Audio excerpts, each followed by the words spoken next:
Good evening, and welcome to Gehenna Gaming, where we tell dark stories and support inclusive gaming.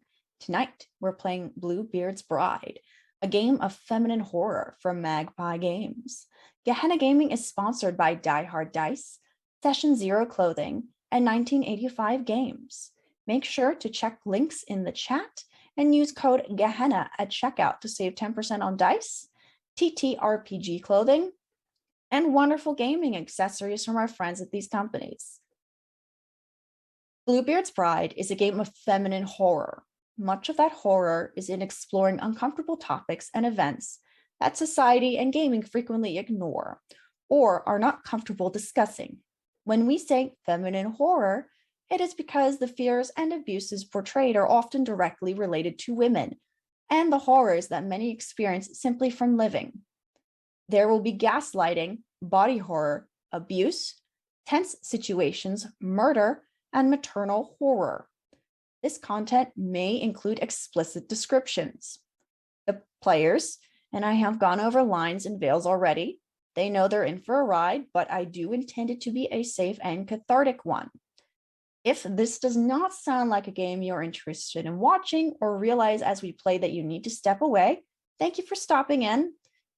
Please love yourself and take care. And thank you for stopping by. Now, I want to give my players a chance to introduce themselves. Let's start with Kitty Kimchi. Hi, everybody. Kitty Kimchi here. And tonight I will be embracing my hoe dreams and nerd things as your fatale. Savannah. Hi, I'm Savannah. You can find me on the interwebs at Miss Emo Fox. Tonight I will be filling out my inner strength with the Animus. Abby. Hi there, I'm Abby Peterson. You can find me on the Blue Digital Bird app at Clarion Call. And tonight, I will be your witch. Alex. Hi everyone, it's Alex at Daredevil Alex on Twitter, and I'll be playing the very, very shy, coy version for you tonight.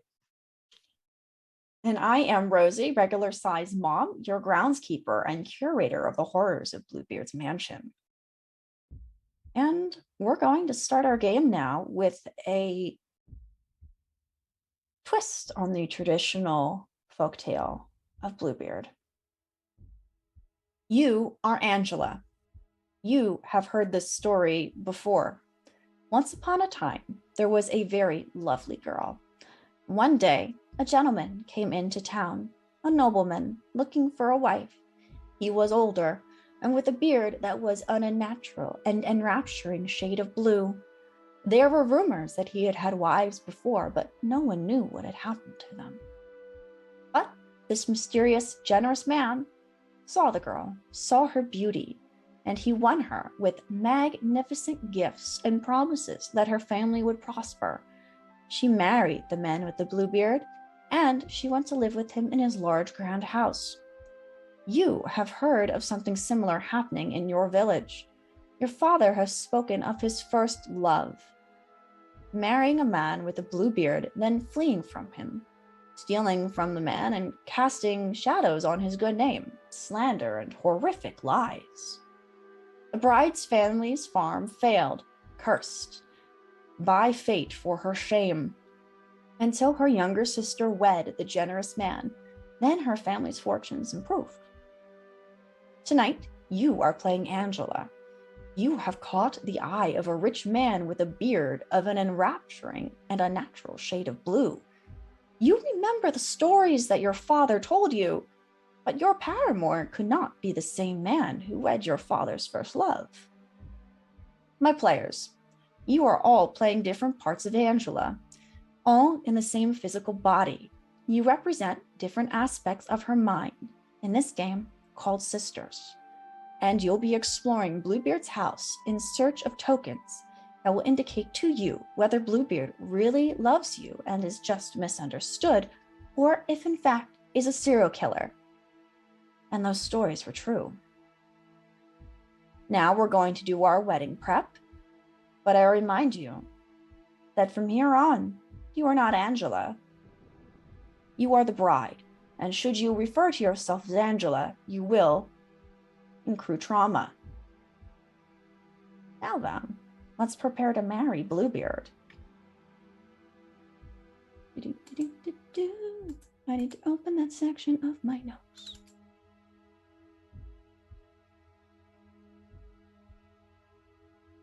We're starting with the animus. What are the bride's hands like? So our father, if I remember correctly, is a butcher. Yes. So her hands are rough, but not from field work. She does keep them meticulously clean. But she does have some light cuts and scars, maybe from younger times when she perhaps like slipped while she was learning the trade herself. So you help your father in the shop? Yes.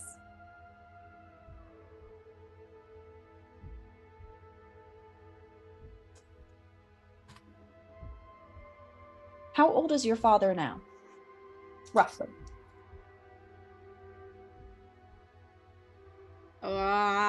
You can just say he's middle-aged, gray-haired. Yeah. Middle-aged. Thank you. Patel, what does the bride's mouth look like? Big, luscious, peach tinted.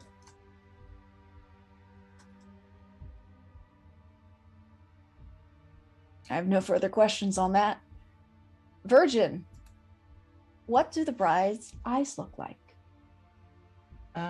They're a beautiful hazel, large doe-like, and they're very warm.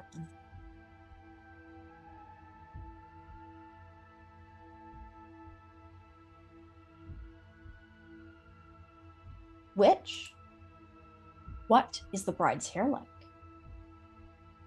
Bride's hair is dirty blonde, leading into a sort of ashy brown, and is generally kept in a braid, a single braid down the back.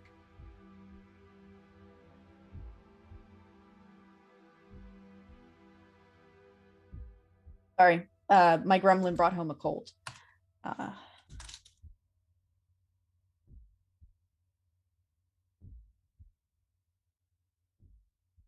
Is it a thick braid? How long is it? Really thick, since it's all of, meant to contain all of the hair near food. I would say probably about middle of the back, a little high.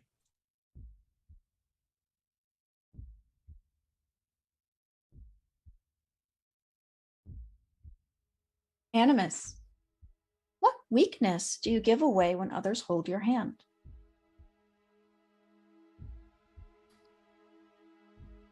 When holding her hand, she's actually quite timid. She sometimes can shy away from things. How does that come across when someone holds your hand? She doesn't hold on very tight. It's a very loose hold.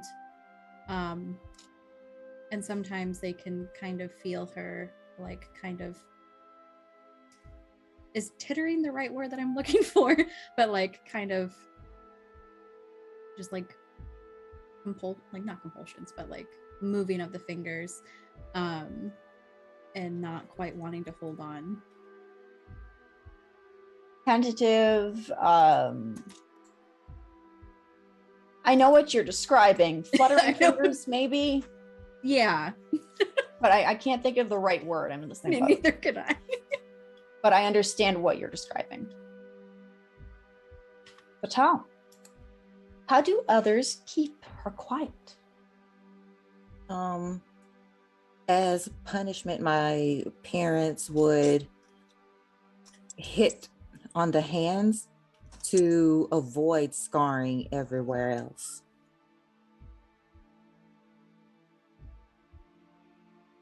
And if there was a bruise or a mark, it would just be an injury from cutting meat or something.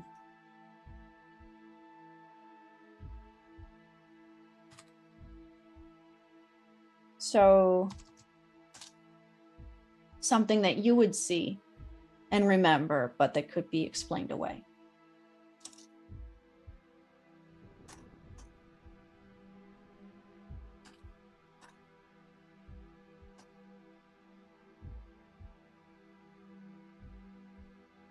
Virgin, how do others know you want them when they gaze into your eyes?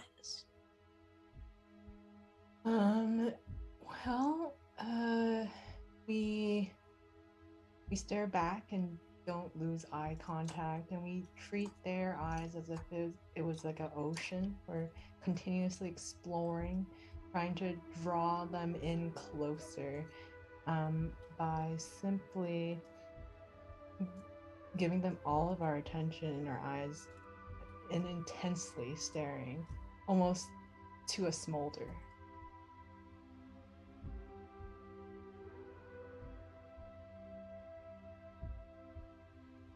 Which, how do others like you to wear your hair? Others wish my hair was free flowing, the object of femininity. It is lovely like that, but it is exhausting. It is so long and there's so much of it. I wish honestly I could cut it all off, but that would be too much.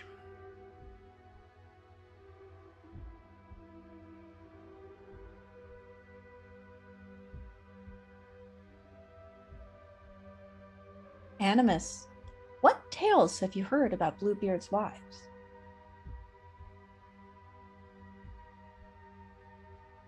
About his wives? Yes, you've heard rumors, and you've heard something about a man with a blue beard who married your father's first love. What else have you heard? Well, we've heard that definitely some have been less than faithful. His most recent, or second most recent perhaps, was a very devout and faithful bride, who died of natural causes.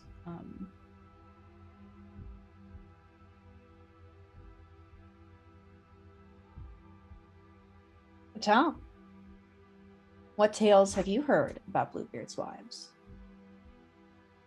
That his wives just ran off, took his belongings and ran off, and broke his heart, kind of like my father.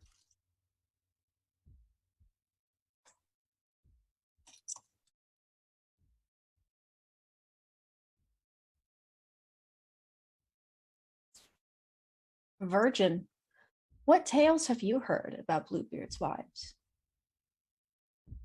I've heard that they're women that are only looking for status and money, and are haughty and do not deserve the love that Bluebeard provides, and so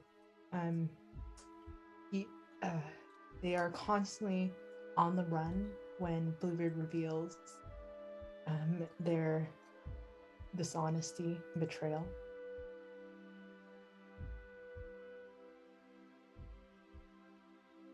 Which, what tales have you heard about Bluebeard's wives? I think there's a curse. I think that something is in that house, that those women, and possibly our love himself, see strange things, and if they can't deal with it, they'll run.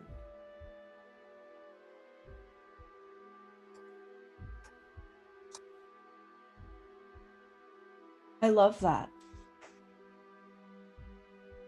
And it's very appropriate for the witch. Animus, what do you think about these tales?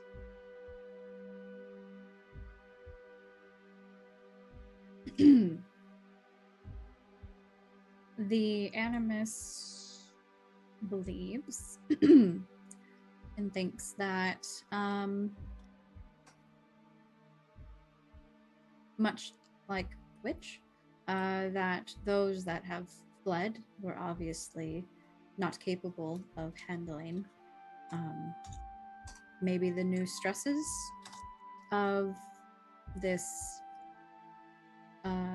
higher status. Many of the brides have been from towns such as ours, and they weren't quite ready for other responsibilities being the lady of the house can take on.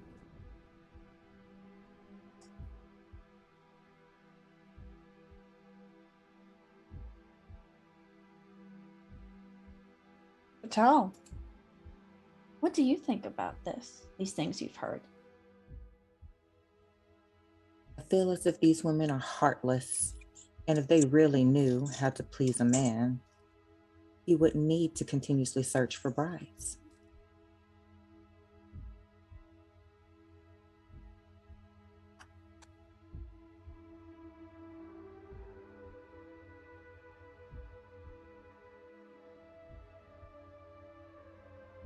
Again, a very appropriate answer. Virgin, what do you think about these things you've heard?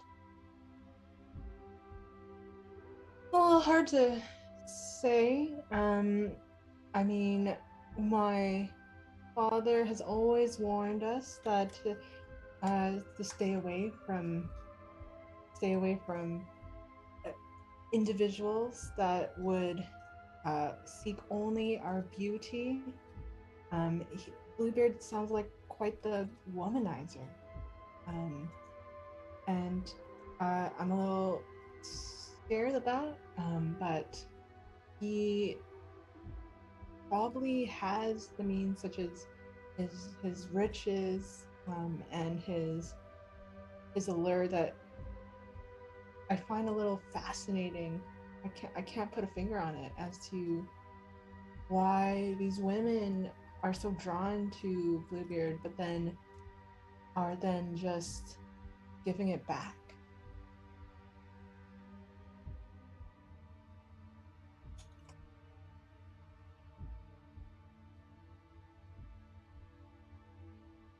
Witch, what do you think about these tales? Hard to say. I do know that, again, we work with life and death, blood and bone every day. And I believe in the strange and unusual. Yes, of course, there's perfectly mundane reasons that these marriages don't work out. But I would like to see if it's haunted.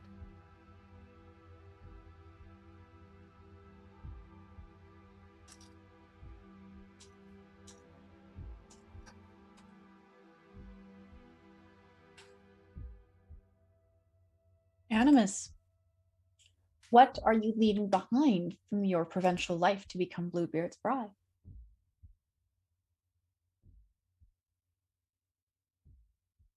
Her knives. She does not wish to have any reminders of her day-to-day work. She never wishes to step foot in a kitchen again.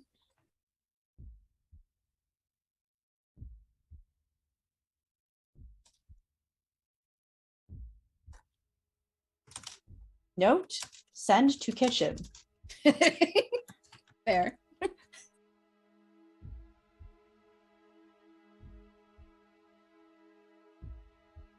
Patel, what are you leaving behind from your provincial life to become Bluebeard's bride? The smell of rotting meat. I hate meat now, Now I get the opportunity to eat fresh fruits and vegetables and the finest wines.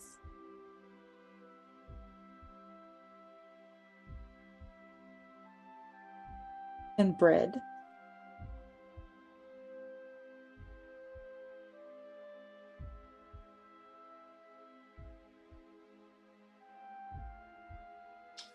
Virgin, what are you leaving behind from your provincial life to become Bluebeard's bride? Oh,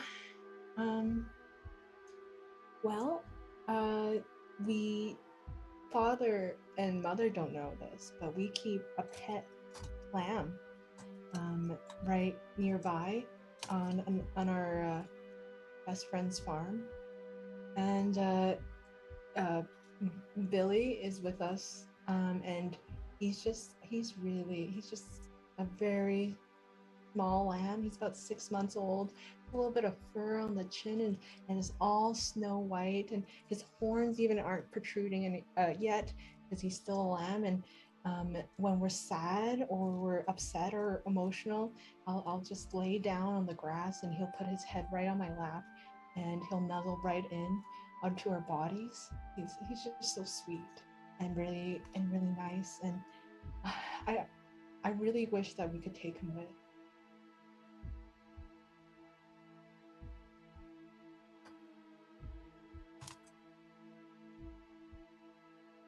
I promise here and now, Billy is safe. And I initially thought you said a pet clam. And I was like, that's interesting. I also I thought have they a said that. A pet clam. Like, I don't know why that's on your friend's farm. And then I realized you probably said lamb. I mean, Rosie, let's change it all up and say that we go scuba diving on the rocks for clams and make this a whole different kind of bride. Maybe the next one. And maybe the next one. Oh. Witch, what are you leaving behind from your provincial life to become Bluebeard's bride? Leaving behind father. What is he going to do without us?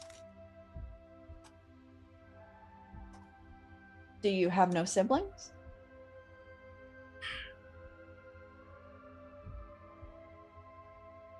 It was very unfortunate what happened. We had one. We had a younger brother, but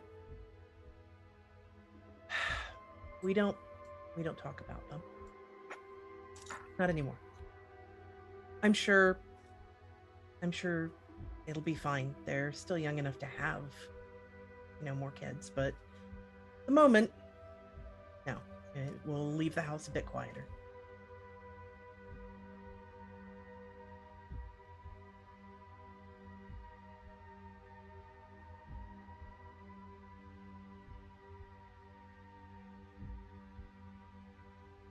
I just want, since we're coming up to some questions that would be, someone suggested something in our little group chat, and I want to make sure everything is cool with that before we move on, and we know if that's an acceptable gift. So please, players, look at the chat and just put in yes or no.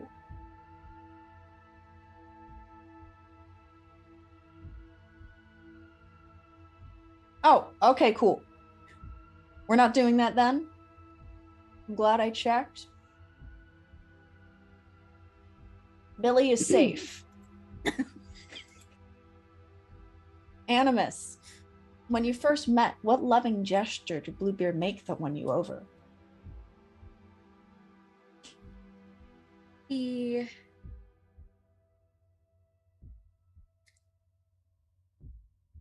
first came into the shop and bought out all of our goods for the day. All of our cuts, mutton, you name it, he bought it. So we didn't have to work for the rest of the day.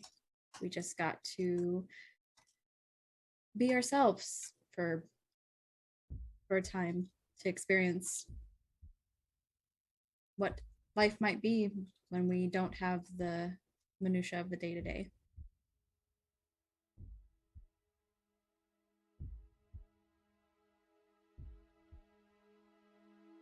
Fatal, when you first met, what loving gesture did Bluebeard make that won you over?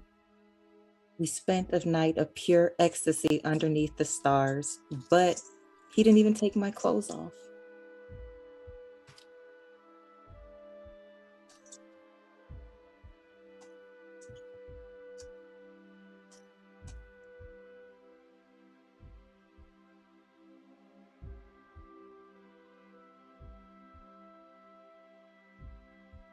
Virgin, when you first met, what loving gesture did Bluebeard make that won you over? Bluebeard and I would take very long walks in the forest. And of course, we were chaperoned by one of our older siblings. But every time he came, he would bring a rose. And then the second time, he'd bring a second rose. 2 roses. And the third time, he'd bring 3. And the fourth visit, he'd bring 4. The fifth one, he'd bring a whole bouquet. And it was just touching the gesture of flowers, because all we help out in Father's butcher shop. It's just cold and stinky and smells of meat, and it's dark. We don't get to go outside the shop too often, and by the time we do that, it's night, so I don't get to see the pretty flowers that blossom outside. And so it was a really loving gesture of Bluebeard to bring us all these pretty things.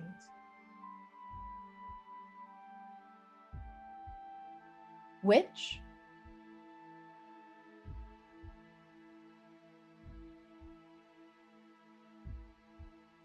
When you first met, what loving gesture did Bluebeard make that won you over?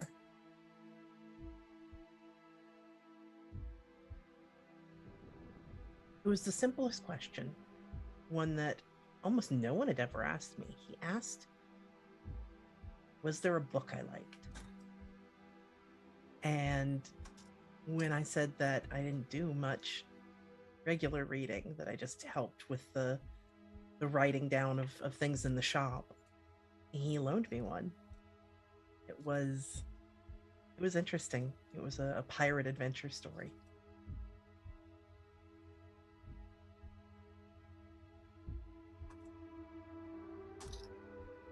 That's how we learn to scuba dive and get a pet clam.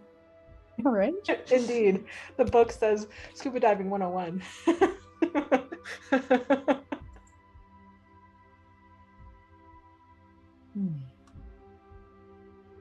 Animus, what gift did you present to Bluebeard before the wedding? Why did you choose this? Animus had she'd spent some time actually coordinating to get in a special cut of meat, one of the primest in the land that she cut herself, marbled perfectly, to present to him.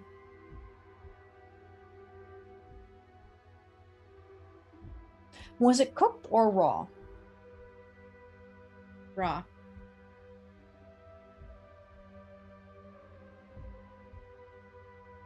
Fatal, what gift did you present to Bluebeard before the wedding? Why did you choose this?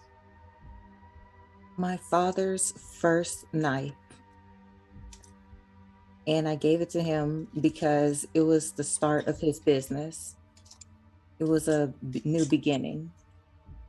So this is going to be our new beginning.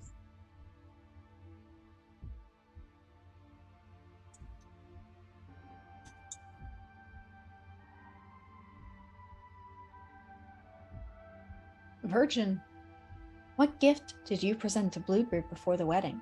Why did you choose this? It was a clam in a gilded cage.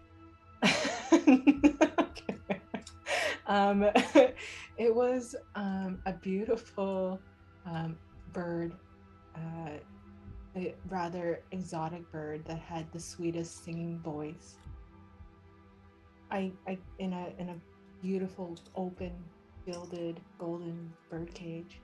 to really represent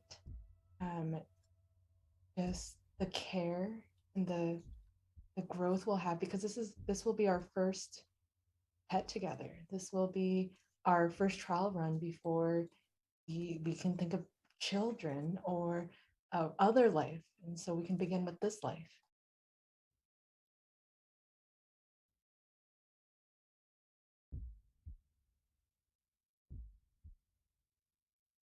I was so ready to just keep a straight face with Clam in a cage. Okay. Which? What gift did you present to Bluebeard before the wedding? Why did you choose this? I read our stars. I looked into what the heavens said was for he and I wanted to tell him that it was interesting.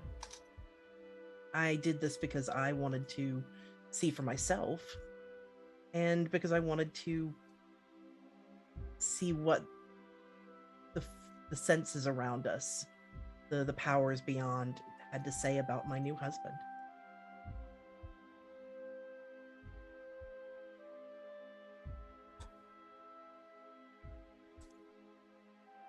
And what did they say?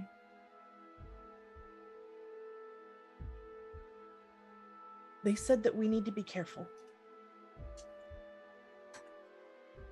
I don't know of what, but I think together we can handle it.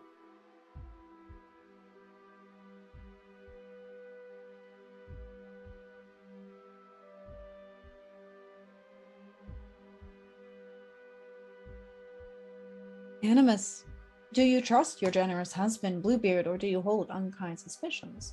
Why is that? I trust our generous husband. He has shown us how to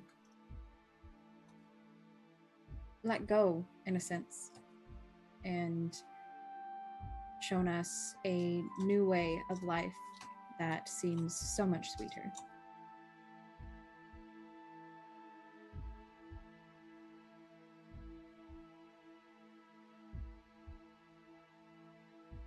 Patel, do you trust your generous husband, Bluebeard, or do you hold unkind suspicions? Why is that? I trust him because that night he could have taken advantage of me, but he didn't. He was a gentleman.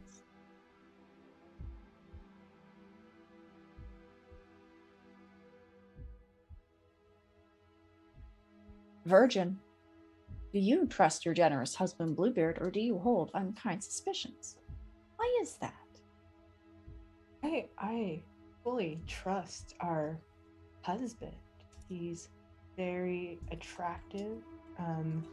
He's he's very tantalizing, and this is our Prince Charming, someone to sweep us away. It's just like the fairy tales. Get to live in a castle and be the lady of the house, and we'll be able to have little servants around and be and do whatever we please.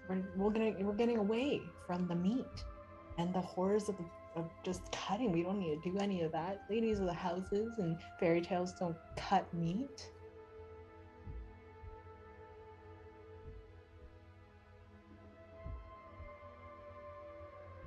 Which? Do you trust your generous husband, Bluebeard, or do you hold unkind suspicions? Why is that? I'll admit I have some suspicions. Again, these stories don't come from nowhere. Where did these women go? Our father knew some of these people. I'll admit I have concerns, but not enough to stop. It's something interesting's happening.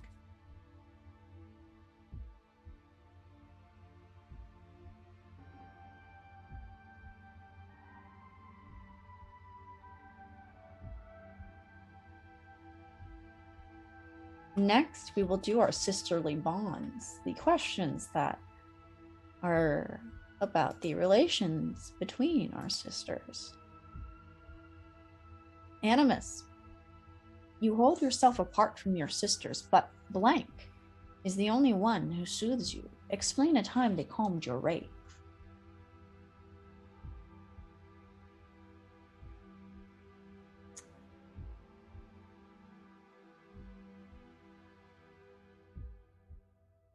The witch is maybe someone we might not expect to calm our rages. But usually they have something wise to say, or that one day we did have a particularly rude customer come in.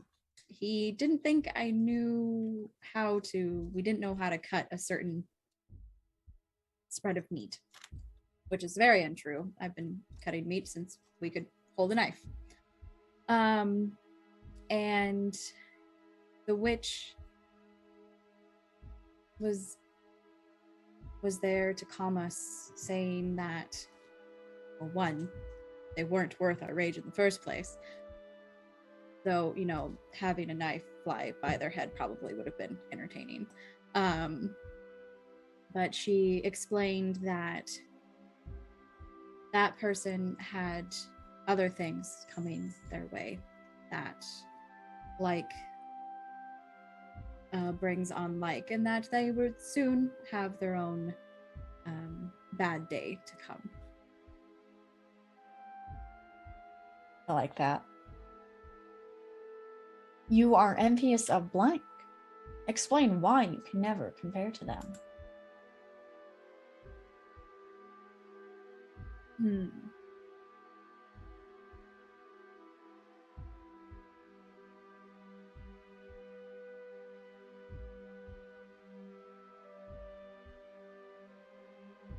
The Virgin. She's never, surprisingly, she's never afraid to show her softer side. Some might call it weakness, but being able to be vulnerable and be yourself, especially when she's with Billy. She lets her heart spill out to Billy. It's something to behold.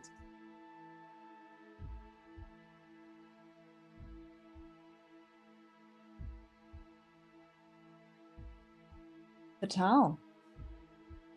Your sisters are who they are, boring and predictable, but Blank has no idea of a woman's true power. Explain why you wish to teach her. The Virgin. She has no idea how her innocence is so sensual.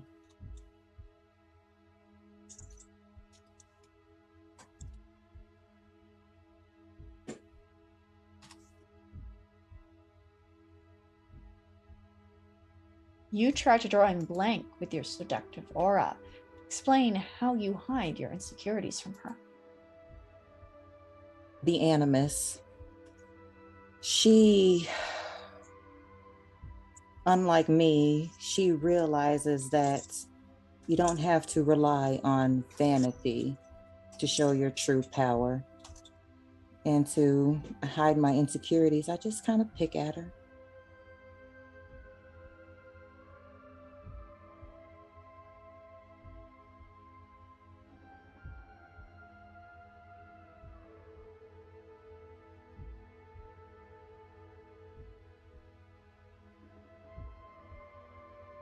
Virgin.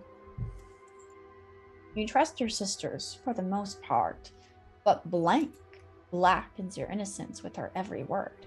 Explain how she became your enemy. I would have to say that Fatel blackens my innocence with her every word.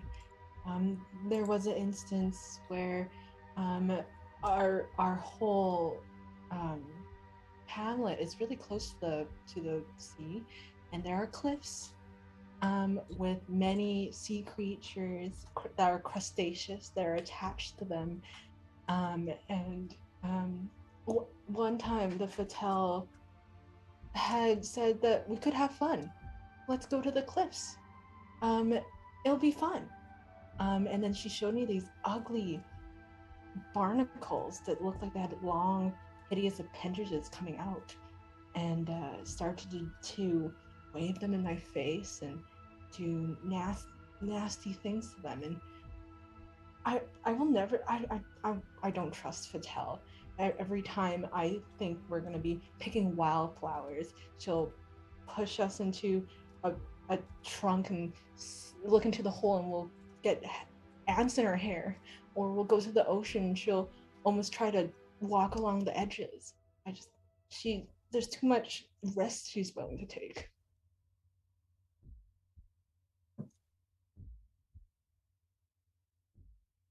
Blank often helps you play tricks on the others. Explain a time when she was your ally in mischief.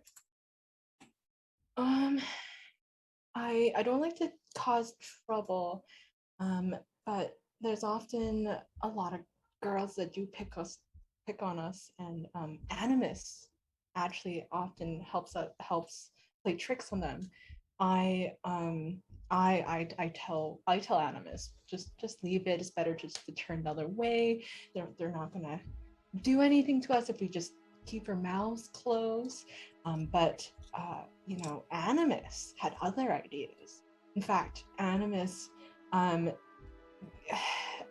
don't really want to repeat what Animus did, but it was very brutish and had a lot of physical strength. There was a lot of blood everywhere, and I loves as much as I loved seeing those girls squirm. I don't think violence was the answer, but Animus does help play tricks on the other mean people that pick on us.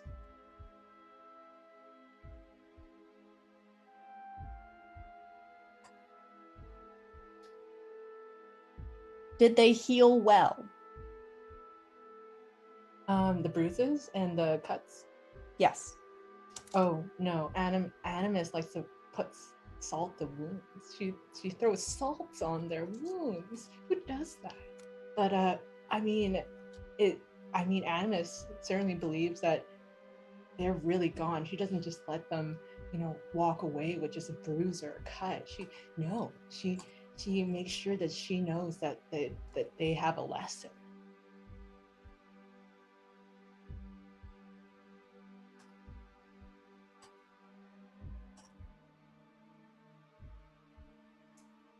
Thank you. Which, your sisters are not nearly as important as power, but blank is a useful tool. Explain how they helped you in your pursuit of blasphemous craft. The Virgin's been such a help. Very much so. She is sweet and kind and loves delicate things, and that's a good cover for being around birth and youth and wandering out to see the stars. Her normal activities cover up the fact that I can see more and draw power from the things that for her is just gentle activity.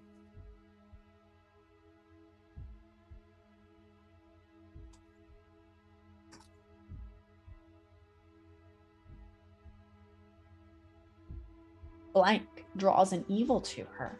Explain what you have done to keep that evil at bay.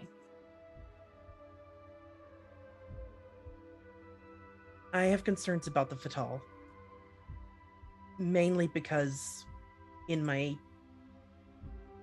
I don't want to say research, in my reaching out, I have a sense that when we give ourselves away to someone fully, we will die. And that is the Fatal. The Fatal intends to give everything to someone. I try to push her away. She doesn't like blood. She doesn't like the Virgin's strength. I try to enforce both.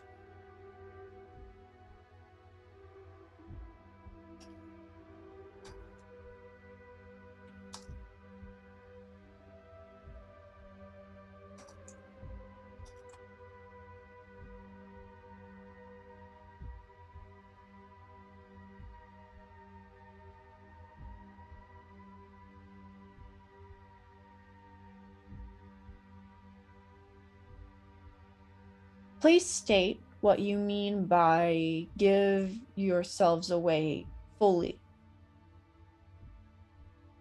I wish I knew more. Omens are hard to read, but it was about the giving of the self. And the Virgin has a distance, a separation. The Animus is at times brutal. Fatal can really be the only person who will truly put themselves in the hands of another.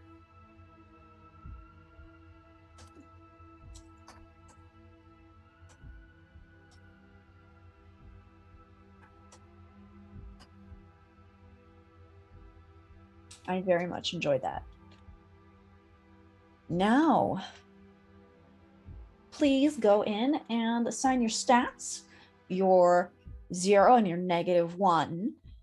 You have blood, which is your connection to the horrific, carnality, which is your expression against the horrific, and resilience, which is your ability to tolerate the horrific. And then choose your face. You don't need to tell me which stats go where or which face you chose. But I think you know how this dance goes. Give me a thumbs up when you're done.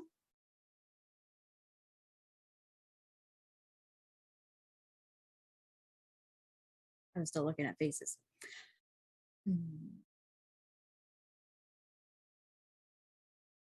Okay. All right. Now we've completed the creation of our bride, and we're going to take a short break before we start play. So join us shortly for Bluebeard.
Good evening. Thank you for joining us again. Welcome to Gehenna Gaming, and tonight we are playing Bluebeard's Bride. Our sisters have created a bride who learned how to use a knife before she could walk, and she is eager to escape her father's butcher shop and the smell of meat. Our bride is a strong and curious woman, and yet vulnerable and perhaps able to give all of herself. But we'll see. Next, we're going to get married, and it is our bride's wedding day. My bride, my beautiful bride, thank you for your love and gifts. Thank you for giving me your heart, your body, and your life. I will treasure them always. To my bride. Your groom raises and drains his glass, looking at you, his blue mustache and beard wet from the champagne as he smacks his lips, smiling wolfishly at you. It is your wedding day. That morning, you put on your finest dress that Bluebeard had bought you, your luscious lips painted red, your hair tied back in its braid, tucked with flowers that you had picked while sitting with Billy. All eyes are on your beauty. At the ceremony, he kissed you chastely.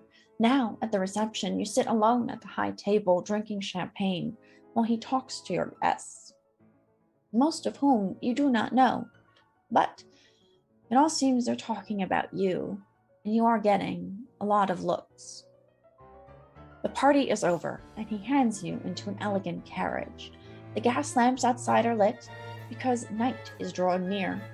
He then sits across from you with his side against the door, and he just watches you on that long ride, with the firelight reflecting in his eyes and blue hair. But he doesn't touch you. He just looks, and then the carriage stops. He delicately hands you out, and you see your new home. It is enormous, towering over you, 3 stories, made of beautiful stone, the gas lights shining off the copper roof. And in front of you are a few stairs leading up to double doors. As you look up them, you see to the side and beyond the hedge that surrounds the grounds, the grass inside is dry and brown. And then you enter the house, and Bluebeard closes the door behind you. It's very dark inside this hall. You can't see the end of it. But you think there might be stairs? There's a table in front of you, made of highly polished wood, and it shines in the light of one lamp. On the table is a letter. Bluebeard takes the letter and reads it while the coachman brings in your luggage. Then he turns to you. I am so sorry, my bride. I was looking forward to our wedding night, but business calls me away, and I cannot stay. Here, have the keys to the house. Please look through everything. Make yourself at home. Play with the jewels. Make boats of any of my papers to float in the bath. Set fire to the furniture. Tease the servants. I do not care. This is yours, as is mine, our home. But do not go into the room in the northeast tower. That is my private chamber, and where I can find some rest from the stresses of the world. It is my private area. Please do not go in there. I will be back soon, and we will have our wedding night. You'll remember it for the rest of your life. Then he hands you a ring of keys. His hand touches yours briefly, and he turns, leaves, closes the door. You are alone on your wedding night in Bluebeard's house. Your house. You're a little bit drunk, and your shoes are far too tight. You hear rain hit the roof. Now, the wedding present that pleased Bluebeard most was your father's first knife, which was given by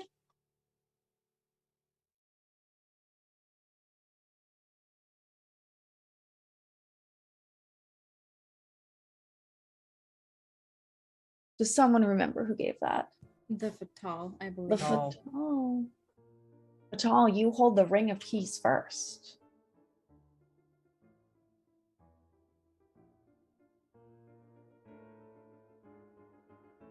All right, my sisters, what do you say we go and find somewhere where we can undress?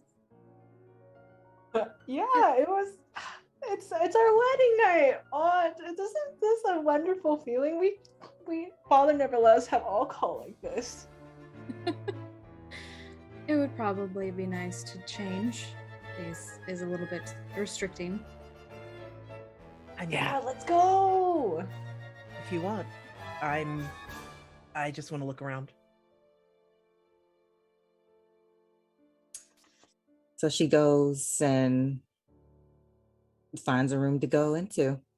The key is all black. The bow has swirls. The other end looks as if it's shaped like a piece of fabric, black lace. What material is the key made of? Metal.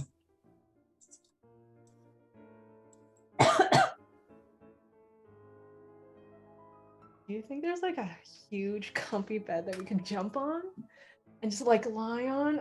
Do you think we have one of those? We don't have one of those at home. I just want to fluff up all the pillows. I mean, technically, this is home now. Yeah, it is.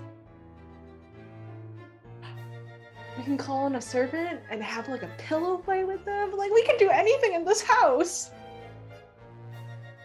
Whatever you want, Virgin. I mean, what do you want to do, witch? Like, do your like weird bloody things? Like, are you gonna take a toad or something and stab it? Oh, Animus, what's wrong? By the bags on your eyes, it looks like you could use a nap. Well, my bags are your bags, so. No, I'm perfectly content. I'm just content to be here, to have this new life laid before us, and Virgin is very excited, and it's just something to relish in. I So don't have a bright, comment Animus. about everything. Animus, you're so bright. I'm so excited. Virgin, I promise I don't intend any trouble tonight. I'm curious. I want to see this place. There's so many stories about it. Oh, There are many stories. like at night though. Can we do that in like the morning when there's like light? Why wait? All the Because best adventures happen at night. that. Scary at night? We don't even have really like a lamp. Like, does it have to be right now? I'm sure we can find something. Oh, okay. It's all right. If you think it's best. You'll be fine. We'll be fine. You've got all of us. Okay. Yeah. You all know better. Yeah. If you can do it, I'll just close my eyes when it gets a little scary. You really think it'll be scary? It's the dark. You know, there's like shadows, like monsters could jump out, spiders and worms and centipedes and moths. But see, that's the important part. They're ours now. What? I don't want them to be ours. That's gross. Oh, honey, the world is ours. Almost quite literally. Hmm. He did buy out our entire shop that one time. Yeah, that was really nice of him to do. It was. Yeah. Okay. Let's go. Okay, let's go. To our boudoir. Hopefully. So you you Let's go. step away from the entry hall and move into your house. Your fingers find the black metal key that has the delicate workings as though of lace, which is interesting because it looks like it should be soft, but it's not. It's metal, and you're running your fingers a little bit over that pattern, and you can almost feel the metal bite a little bit at your fingers. And you come to a door as you wander through, and it's sort of, you've been talking about night and how dark it is. This door is sort of tucked a little bit away, almost a bit, but like it's somewhere private. And it's shaped like a... Sorry, I'm reading someone's message. It's a round door, and it looks like it's shaped like almost a wheel or gears, and shaped like a wheel or gears, and you could almost see a sort of space where you could slip that lacy key into it. And you do so. You take the metallic fabric of the key and slide it into this gear. And you do that, and it begins to turn of its own accord a bit, the entire door, as you fit that key into place. You move your hand along with it till it clicks open. You're able to push the door in. You enter, and it looks like a workroom, someone's private, comfortable space. There's a long desk, a long table against one wall that looks like it's set with all the materials for making different dresses. There's sewing materials, there's items for making probably all the dolls that you see lined up on some of the shelves around the room. There's dolls of a variety of different sizes and shapes and fabrics and colors, and looks like the dresses are all made here too. And there's a lovely comfy chair and some paints, and there's marks on the floor that look as though the chair has been slid repeatedly from one end of the table to the other. But like I said, this looks like someone's comfortable private space where they spend a good deal of their time. You enter and you hear the door close behind you. What do you do? I go in and I run my fingers along the table. It is well cared for in that it's been used and well loved, and it has that sort of smooth surface that comes from use. Like, you know, when wood is touched a lot or has things moved over it a lot, it becomes worn and smooth in certain areas. Sort of like the counter at your father's butcher shop. My sisters, it looks as if our dear husband is preparing a new wardrobe for us. Oh, it looks so beautiful and pretty. Look at all these colors and these dolls and these mannequins. And this fabric. Oh, these are things we never had at home. I wonder who's doing the sewing. Surely one of the servants. Surely. Animus, is there fabric in the room as well? Yes.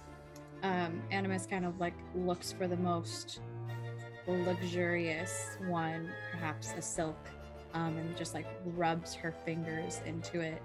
A feeling of just like softness that she's not quite used to.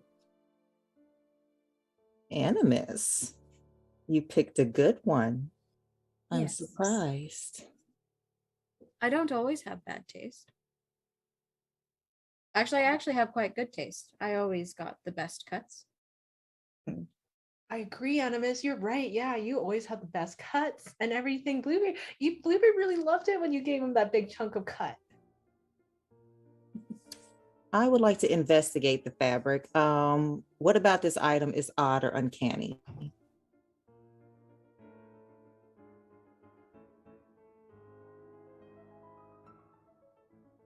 And you're looking at the fabric particularly. Mhm.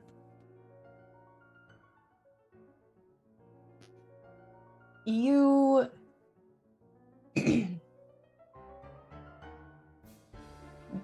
perhaps it is the amount of fabric. It doesn't look like there's enough for a full gown or a dress, but it is of a nice material. It looks like it might be the right amount for a smaller outfit. Perhaps the dolls? As you're looking around, you see they're all very nicely outfitted. Well, darn. There's only enough material for my bodice. Oh yes, that is something that you would oh darn about. Mm. Oh, that's really revealing. Patel. Oh my gosh, you don't think you're just gonna go and wear it like that, right? You have a second question. I mean, What memories does this item hold?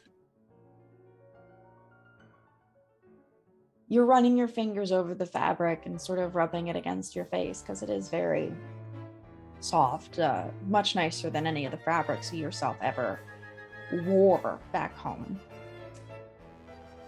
And you sort of hear the sound of the chair moving back and forth over the floor, scraping like someone is sliding it along the table.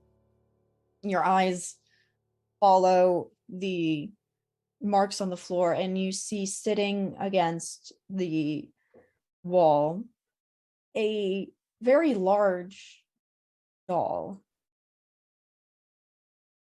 I would say the common phrase is life size, life size of a woman. And you can imagine holding the fabric,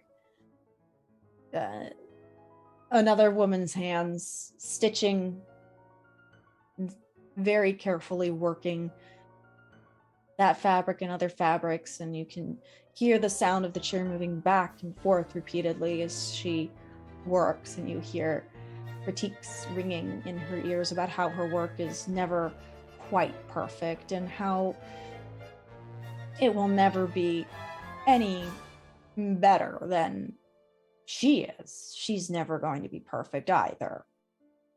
And she should really just keep working.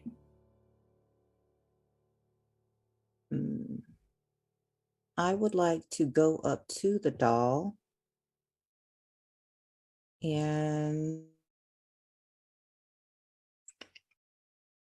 shiver from fear. Oh.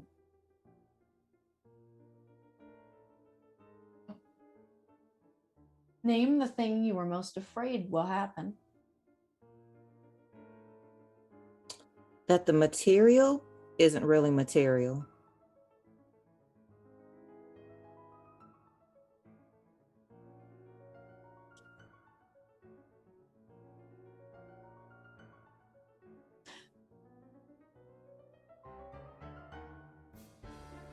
The groundskeeper isn't entirely sure what you mean by that. So, can you explain before I take it somewhere horrendous? That the material isn't fabric. That Okay. the material was part. Yeah, that message. All right. I wanted to make sure we were on the same wavelength before I went there. All right. Thank you. It is a lovely shade, a natural shade, a shade that you only really find naturally occurring. And I've described how the table has become smoothed by use. You sort of get that same softness off the fabric, but you've been running your fingers over the one side, not the other. As you're handling the fabric, you find that it reminds you of some of the leathers that you would make from the carcasses of the animals at your father's shop.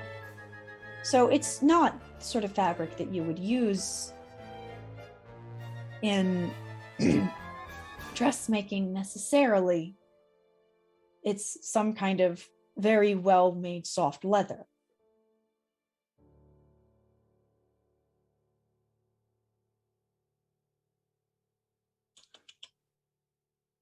So, And do you keep the ring and choose 2, or do you pass the ring and choose 1? I pass the ring and choose 1. Who gets the ring?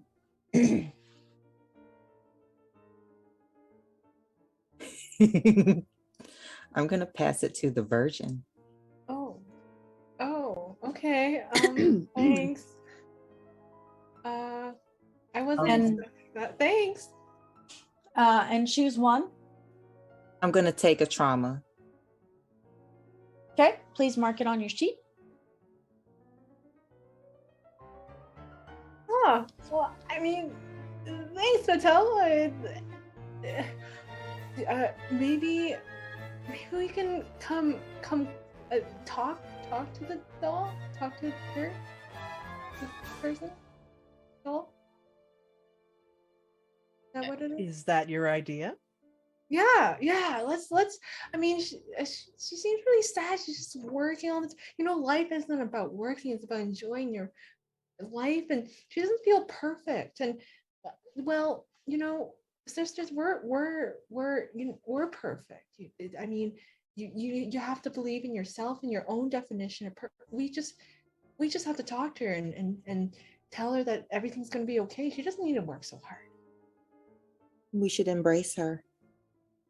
Great idea, Patel. I think that's a great idea. Let's do that. You can certainly try. Let's see. I think I have a face move specifically for Okay, so you're having this internal dialogue, and as you're handling this fabric, the large life-size doll in the corner, you would at first have assumed that it was shadows. somehow that made it look like she was moving. But the longer you're there, the longer you're looking at the doll while you're thinking about hugging it for some reason.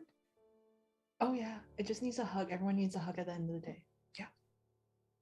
You want to hug this doll in a room with a weird bit of flesh fabric. I mean, it must be really soft. I mean, softened pigskin leather is very comfortable. Think of Billy. Yeah, Billy, you're right, Patel. Yeah, you're right, Patel. Let's think of. It must be so as soft as Billy's fur. I just have to see. Does everyone, sisters, I mean, Patel, yes, gets us into trouble sometimes, but this sounds like a really great idea. I will be there to help you if need be. Adam, we don't need anything. I'm gonna use Just the putting it victim. out there. Have some trust, Animus. I trust you. I'm just saying I am here if needed.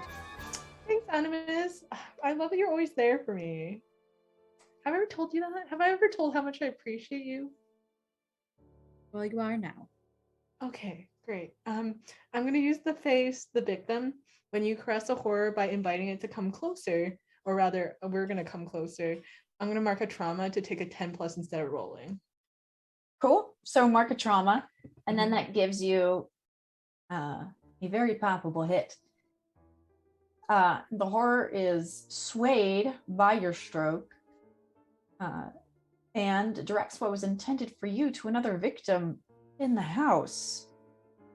Oh. And you rolled well enough that you don't have to participate in some way. But describe to me how you caress this horror. I mean, again, I crouch down a little bit, go on to my my knees, our knees, and I believe we just give it a soft caress, give it a soft hug at the end of the day.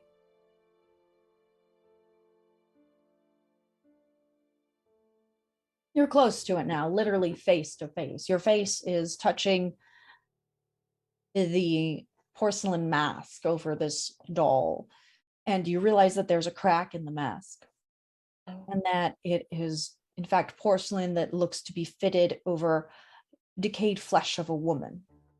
Oh, decayed, like decayed flesh, like I can smell it. You can smell it. Oh. Animus.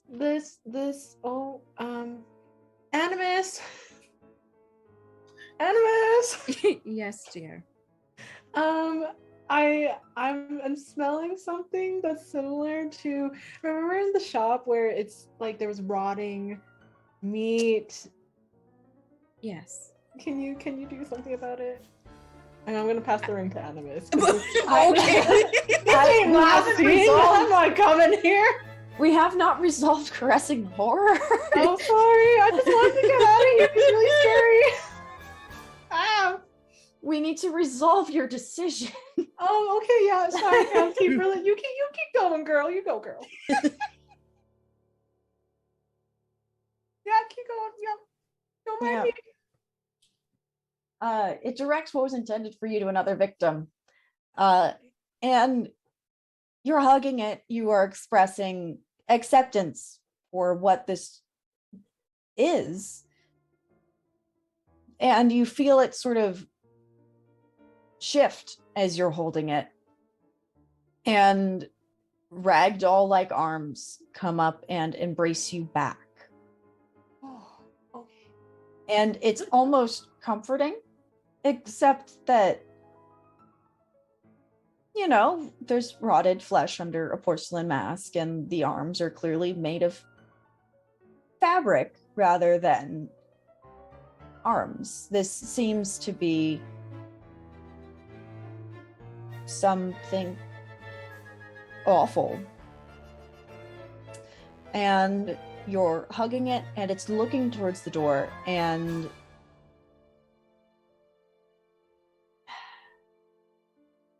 there's a servant comes in to presumably light the lamps in the room, perhaps not realizing that someone had come ahead and done it already.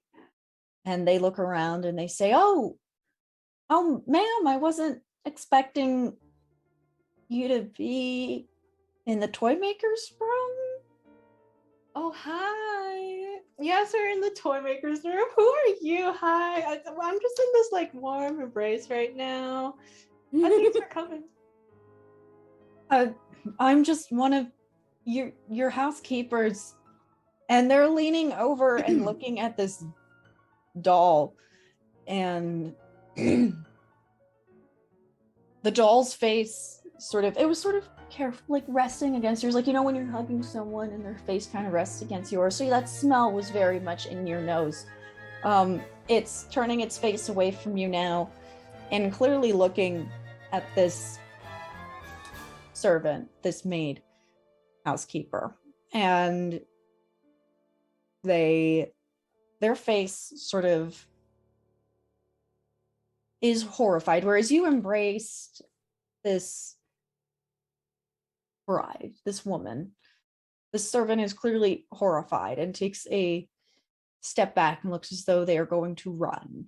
And the doll tilts its head, and one of the fabric arms quickly shoots out and grabs this servant and pulls it in and pushes you away. Oh, What did you do? I didn't do anything.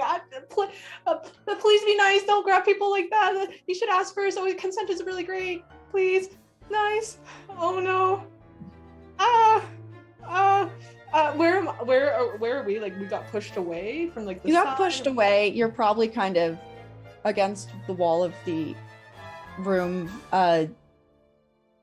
I will give you a chance to do something else, since you didn't really know what was happening here when you decided to caress the horror. Oh,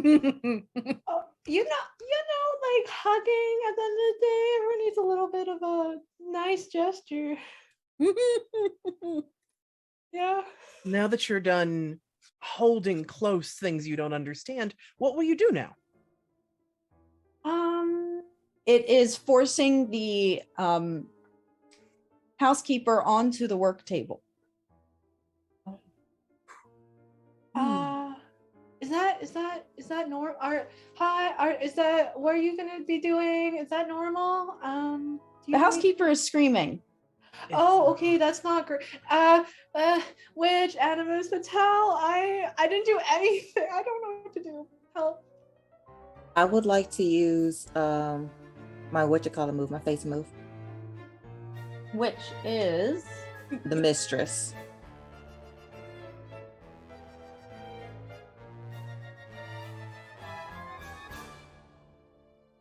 Mark 1 trauma to take the ring from your sister. Oh, Okay. okay. I was good. Oh, okay. Thanks, Patel. I take that lamp and I throw it on that doll to set it on fire. Patel. Okay. Very For you, unattractive. please, that is dirtying yourself with violence. Please roll plus criminality.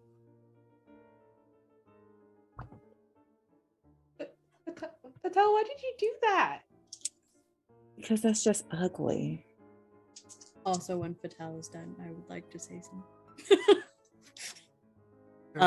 9 minus 1, so 8. Okay. On a hit, you inflict trauma. Do you disable silence or mutilate? Silence. And since you got a 9, you choose one from below as well. Your vulnerability opens you to trauma or leaves you in a bad spot. Trauma. You just want to shatter. Okay. Oh. So you take another trauma. And the doll catches fire. And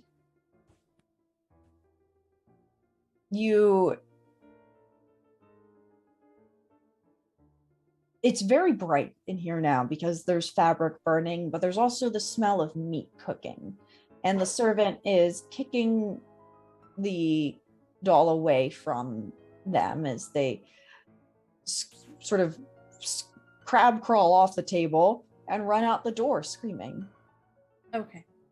Oh. Well, at least they got rid of themselves, because I was also going to use face move. Oh, do you want to use your face move? I can always pull them back. I'm the groundskeeper. Yeah.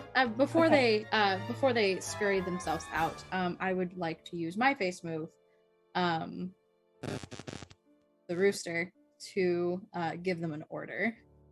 Okay. And I'll take You also take Twama. Oh. I will also take Twama. Oh no. The witch's face. I think we've come to a realization that most of us took a power that causes us trauma. Yep. Oh, yep. We didn't plan this, but here we are. But This is what's happening. And the animus will like gently but firmly hold this servant's face close to hers, and she's just like, you need to run as far as you can, but remember one thing: you don't need to tear yourself apart to be perfect. And I will choose is carried out to the letter and then some. Yeah, they're out that door. They are running, and they're gone. What do you do next? Is there a piece of fabric that's not burning but singed? Probably. I would like to. Do I still have the key, right? You Yes. still have the Okay. I would like to take it and propose a truth. Oh. Okay, so your token is singed fabric. Now, is this fabric or fabric? To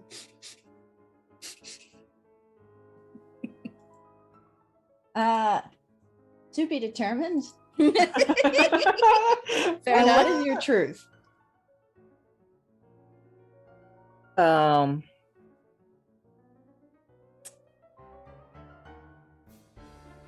This isn't a good place.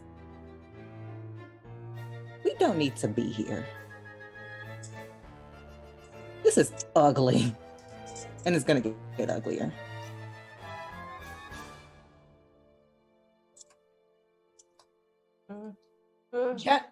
Generally, the truth should give you some. It should be some sort of statement or belief concerning what happened here. Okay. Why a room of toys, Fatal? Yeah. And that doll. Thanks for helping, Patel. I wouldn't have done it the same way, but thanks. This woman literally tore herself apart and stitched herself back together to be perfect. Whatever happened to whoever was here, didn't think that they were good enough. And it makes me believe that no matter what, we may not be good enough.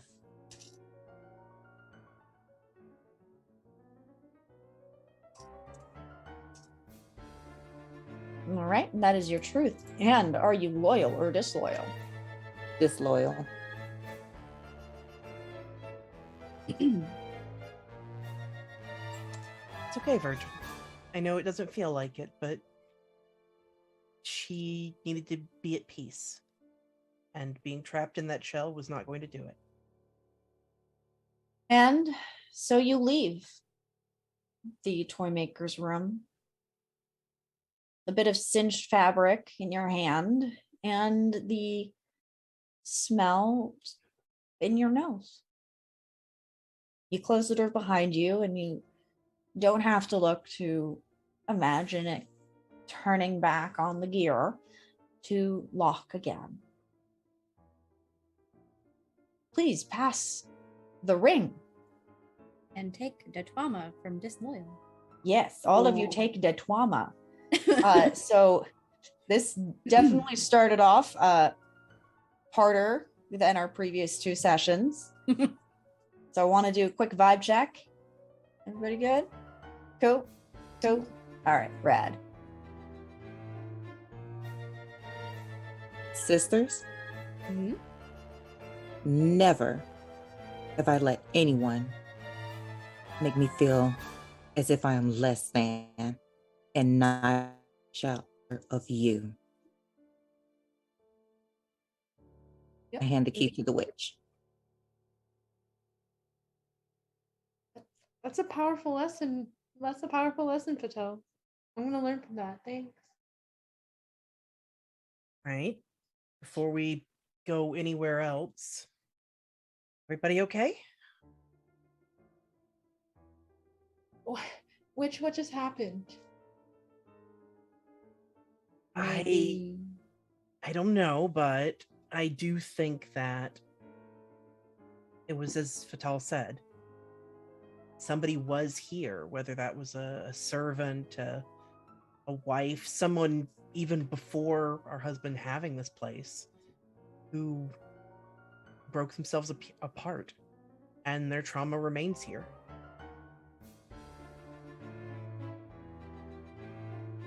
Yeah. Okay. Are you all right? Yeah. That was just. It was just a lot. Do you trust that we're going to be okay? Yeah. Just like I mean, Fatal got us out of there. We'll be okay. And you have your toads and frogs and stuff. And Animus has uses our strong arms. Yeah, just point me towards a knife. I'll get it done. Yeah. Mm-hmm. We can do this. Yeah. We will. Okay. Okay. Then let's see what comes next. And Witch will start flicking through the keys one at a time, just running her fingers over them curiously, drawing it out, and finally rests on a key that is it's oddly a dull metal. It might have been bronzish once, but it's definitely faded and patinaed into something that's got no shine to it. But at the top, where the designs are normally for the part that you turn, is an inset little piece of mirror. Well, this looks interesting. Let's see what fits this. Ooh. Oh. What do you think? Well, what are you gonna do if we see something? Was that real? I'm gonna try and figure out what there's power here. And this is ours. This is our house. If there's things that need to be put to rest, we'll put them to rest because, again, we have to clean house. But if there's something here that is power we can take, then I'm going to try and find it. Well, I mean, what do you mean power? Like power, like supernatural powers? Power? Yes, supernatural power. Oh. How do you know? Do you like feel it? What's Feels it in her bones. I've felt it for a while, and you felt it too. You just don't recognize it. When you hold Billy or run your hands through new grass, you feel life. It, it brings a certain energy to you. In the same way that when we wash the blood down the drain from the butchering or run our finger along the edge of the knife, we understand death. Yeah, I mean, to be honest, when we're cutting meat, I try to not think about that and actually like pass on that feeling to like yourself or Animus or even Fatel. She enjoys it sometimes. It's sort of weird. I try not to feel that. I know, and you don't have to. It's like, Virgin, you are the new, and I am the old, and the Fatal is the somewhere in between, and then the witch puts it all together. Yeah, that sounds that makes sense to me. Yeah. Animus, you're always thinking. So you you have that key that's a dull metal with mirror inset in the headpiece.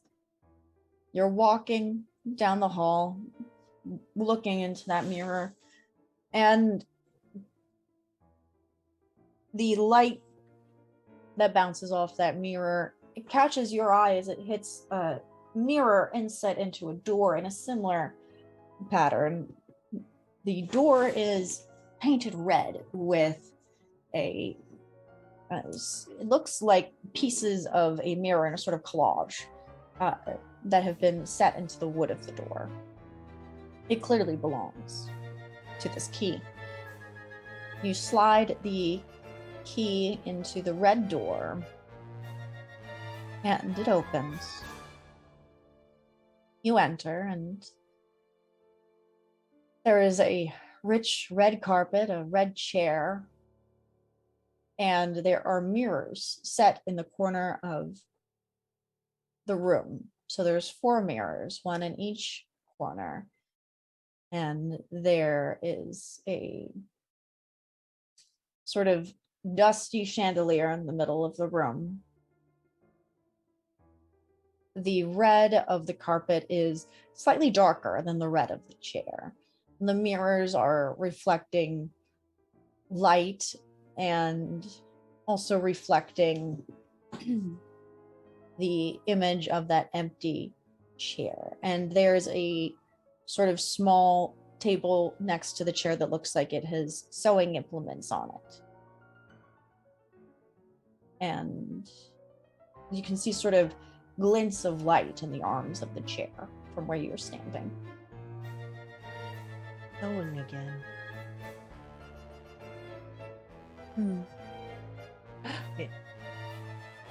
Which there's so many mirrors around here. Do you think we can like find a closet or something and play dress up with there's so many mirrors? Maybe we can find it. But for now, I wonder why one in each corner. I wonder if that's significant. Clearly, this is my style. Being able to see yourself from all sides. Yes, of course. Self-awareness is important. And the bride will step forward and the witch will, basically run a hand along the mirror and look at the refracting multiples going off into the distance from the other mirrors behind. And the mirror that you approach, where is it in relation to the chair? The chair is in the middle of the room, facing away from the door. So do you approach the mirror, one of the mirrors in the back, towards the back of the chair, or the mirrors towards the front of the chair? we'll start with the one closest to the door, so to the right and behind the chair. All right. You approach, and it's a fairly simple mirror. It's not overly indulgent or gilded around the edges, but it is tall enough that it's certainly made for someone to stand in front of and view themselves. And what are you doing? Did you say that you were looking in it? You were just touching it? Yep, running a hand along and then looking into it, but also at the mirrors that are behind and sort of the way that it multiplies the reflections.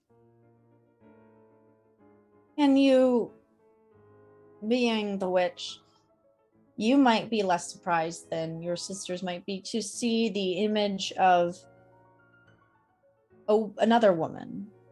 A woman with delicate bowed lips and beautiful brown gold speckled eyes, standing there in the mirror, and the reflection of the bride, yourself, back and forth between the mirrors, and the image of this other woman who seems to be facing the mirror in the left corner on the same side of the room as yours. You can see her face, but you can also see her back. And it looks as though there's more of those glinting lights set into her back and along her arms. There'll be a moment when she thinks she shouldn't, but then the witch will tap, tap, tap on the mirror to see if the woman reacts. There's a tap, tap, tap from that end of the room at precisely the same moment. Like there's no lag. It's not a response. Sisters. This is interesting. Let's go see. What? Why? That's so weird. It's Rosie, what is the other woman wearing? The groundskeeper? The other woman is wearing a fine dress. This is not a maid or a housekeeper. This is someone who seems to have some station. I want to go see who this is. It's someone interesting. It's someone new. Mm. And we'll start circling around to the front of the chair.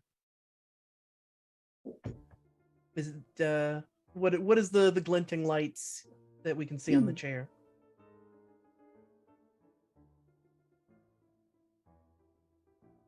They are the heads of needles.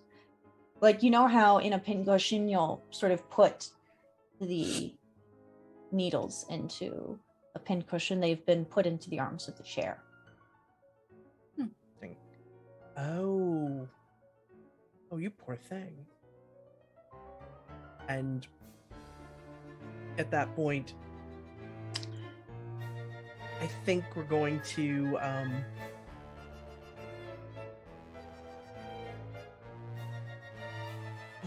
think we're going to look at the mirrors around and do investigate a mysterious object. What memories does this item hold? Which item in particular are you looking at? The mirrors, actually. In the mirrors, you see images of women sitting and knitting different items. Some look as though they're repairing clothes. Some look, there's one that looks like she's knitting a little baby blanket with bluebells and herons on it. It's very sweet. Some look like they're just repairing clothes. Some look similar to others. Others look different. There's a parade of different women that have sat in this chair. Interesting. And why does Bluebeard keep these? Why does Bluebeard keep these mirrors? Yes. The better for you to see yourself with. Charming reply. I have my moment.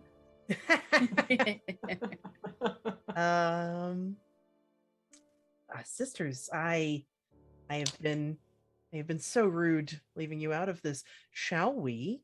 Oh, you have a sit down second question. Right, that was the question. That was the second question, was why did Bluebeard keep these? Gotcha. Cool. No problem. I have been remiss on this adventure. Shall we sit down and see what comes to us, or shall we take the initial approach and go see the young lady in her mirror. He is a bit easy on the eyes. Very. Almost reminds me of someone. Maybe someone Dad used to talk about. Let's go to them. Very well. That's my vote. Okay. Virgin, it's okay. It's okay. Okay. And Witch will cross over to the mirror that the woman was behind. And what is in there? So now that you're standing in front of the mirror, you see this woman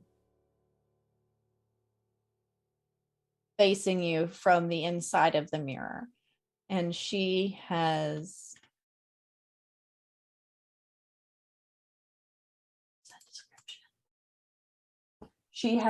beautiful brown eyes with sort of gold flecks in them, very delicate lips, and she's a little frail, a little timid looking. You are strong and you've done manual labor and worked for the majority of your life. This woman does not look like she could do what you do on a regular basis. She looks frail.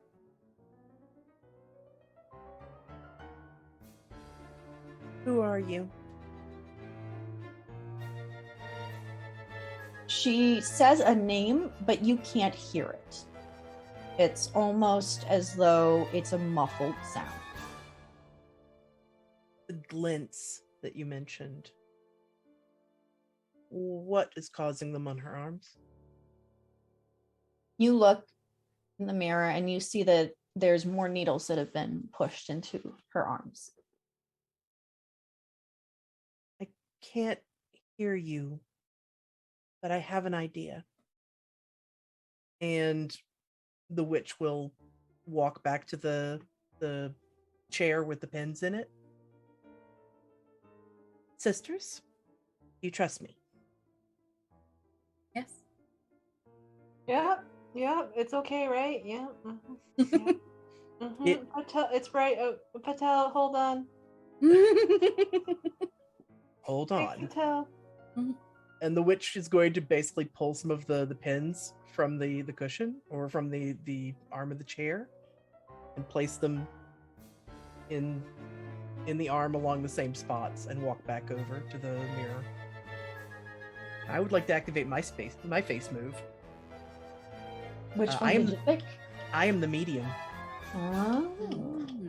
Spill your blood to commune with the horrors of a room. Mark 1 trauma, the groundskeeper will share whisperings about what is happening here and might ask you a question or two. All Cancel. right. So Pins in the arm, hand on the mirror.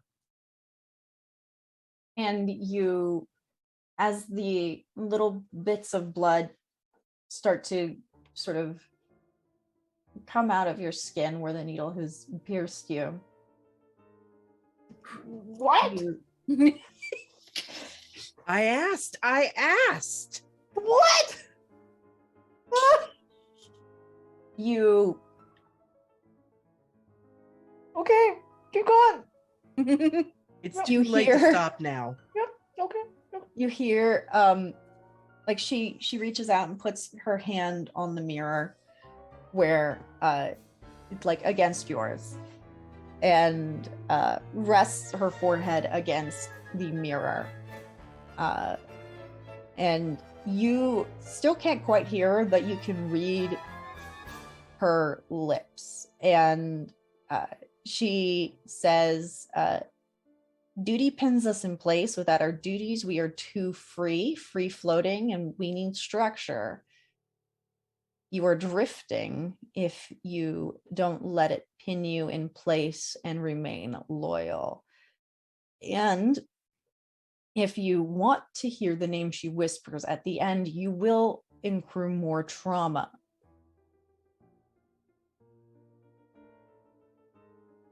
Not yet. do it anyway. So tempting, so tempting, but and the sisters have that struggle of the I want it, but it's dangerous. Yeah, what is your trauma level, all of you sisters, so I can keep better track of this? 2, 2, 4. You're 4? Patel! Oh my god. How are you doing, Virgin? I'm 2. Okay. All right, I'm glad I asked. I thought you were all at 2. So did I. No, some more than others. All right. Go on, go, All Patel. right. So what do you do next then? Do you have any questions as part of the face move? Oh, If I get not, to that's ask not a you problem. question.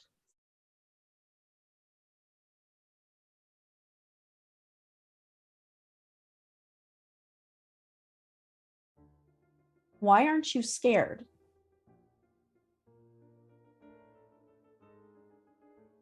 Virgin scared.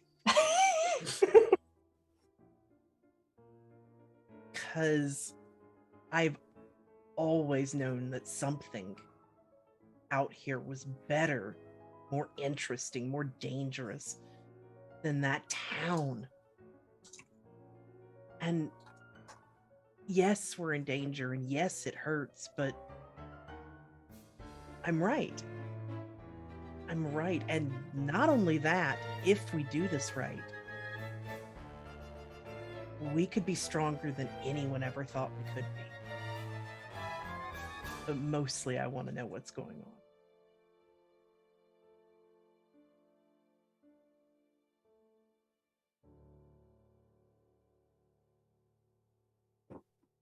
What duty pins you here?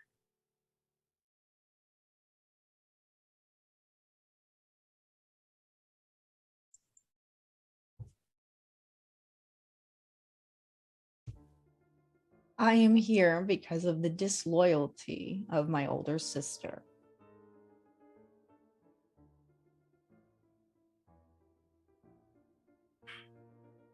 How can we help?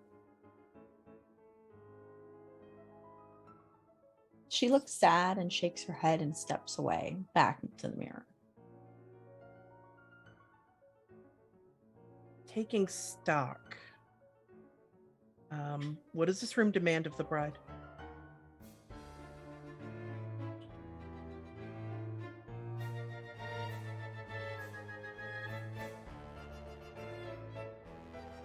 The witch's hand falls when the other woman steps away. This room demands blood and sacrifice.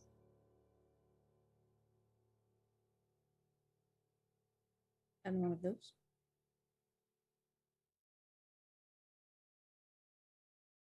Wants more from us. Or it wants us to understand. She was here because of her sister. Yeah. So I'm going to help you out a little bit here. Sure. You have blood, but you haven't actually given any of that blood to the room. That's true. Sisters. You poked a needle in us. Yes. Yes, I did. Why?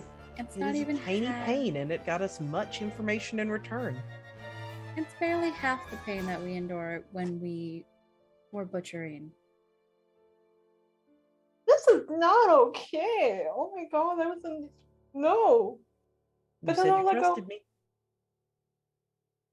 Yeah, but like what okay, now what? Okay. And there's the question. Do we give it more? Because it wants more. And it may give us more in return if we do. Give what? Like, I mean, get what? Information or power. One of the two. You want to know what's going on?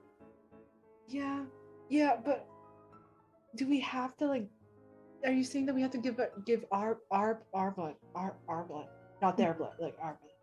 Yes, we Whose can't reach her. blood are you wanting to give? I mean, I'm sure we could potentially summon someone. Oh, Animus, that is a very cruel suggestion. Goodness. Really? I'm just So- saying, Virgin seems very reluctant to spill our own. I'm wondering if she's as reluctant to spill somebody else's. I'm wondering how selfish she is. Animus, that's not nice. It isn't, but I am interested. What? Oh, I mean, I'm I mean, why does it have to be our blood? I don't want to see any blood, but like, I don't want it to be our blood. So someone else's. I mean, I didn't say that, but if someone else who didn't like fall unconscious whenever they saw blood, you know, just a prick, right? don't worry, Virgin. I don't intend to harm others on this quest, not unless it comes to it. But no. I think we can spare a small cut. Okay, I'm not gonna look. Just You pretend blood that all your we're life. just pretend that we are back in the shop for a moment and it'll be by like a breeze. Okay, I trust you, Animus. I trust you, Witch. Patel, don't let go. Do not tell. Okay. And because this has been a whole thing of being pinned down, is there like any scissors or anything in the sewing kit? Yep. Okay. The witch will walk over and oh yeah, we're not gonna tell Virgin we did this, not until it's over. I can't see anything. I actually don't know what's happening. Over that red carpet, which will show probably none of this. Hide the evidence ever. It's probably why it's a different shade than the chair. The witch is going to basically snip out the part of the arm that has the needle in it, like just a whole chunk of flesh. I was gonna say chop off the pinky, but that's cool too. It's about removing the pin. It's symbolic. Yes, it is. Whoa. Ugh. She stubbed her toe. Oh, okay, yeah. And Yeah. Which I would ask you to take one trauma for that self-mutilation. I will. Just a stub toe. Stub their toe. Mm-hmm. That's what I heard. That's what I feel. And with that, we are free. And so are you. And I'm going to propose a truth. That the woman in the mirror was not strong enough to release herself. That she was held down by her own choices. And that we are capable, if we are willing to hurt ourselves, of releasing ourselves from these things that keep us in places that we don't want to be. And I am going to take a loyalty token, actually, because this was the witch has elected to see this as a failing of the woman in the mirror. And what token do you take? I take the bloody pin Mm. and just thread it in the little like scarlet. We have a bloody patch on our beautiful wedding gown, and right above it is a little. Do you use it to put the potentially not fabric onto your wedding dress?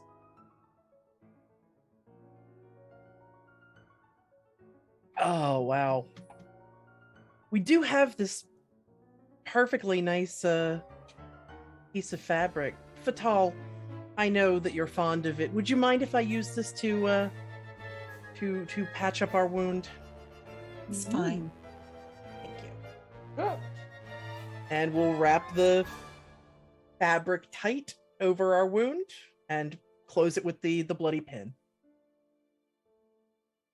Perfect. I love it. I love this a lot. And you It's always a fun leave- ride with a witch, right? Cool. oh.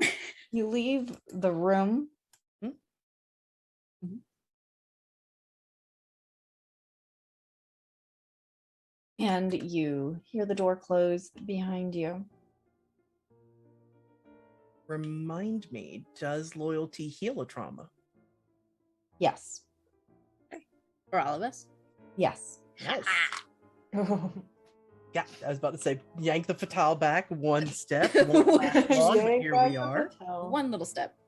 One little step. But yes, And please Uh, pass the ring. Witch is going to take a deep breath.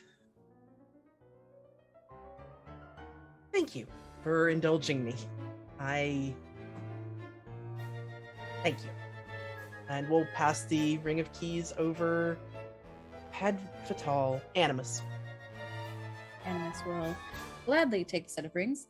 I enjoyed it. It let me propose a moral quandary to Virgin, which was very entertaining. Yeah, thanks. Yeah. It's fine, Virgin. You can look now. Over Yeah. now. Oh, It's over now. yes. Is it over? now. It's Yep, over it now. is. It is. I promise you, it's over. Okay. Thanks, Patel, for holding my hand. Yes. Patal, that was Okay. very kind of you. That was a lot more blood and pain than I thought it would. Like, why? I know, and Sometimes you've been so sheltered from it for so long. But that time has passed. It'll be okay. You will learn to step into your true power. Oh, okay. I don't totally understand everything that's going on, but I trust you all. So, let's see what this ring of keys holds. And she kind of like puts it out in her palm, looking at all the keys. And the one in particular that catches her eye is one that has it's golden at the top, but the actual shaft of the key is a solid opal that is just beautifully marbled with gold and flashes of red and blue as it comes out. And the end of the key is not really key shaped per se and is more like a talon.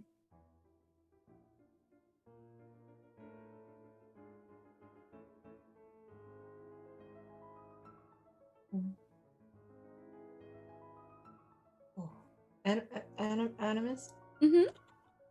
Animus, do you remember? Do you remember the birds in the back, and how you climbed a tree and caught one, and then broke a bone?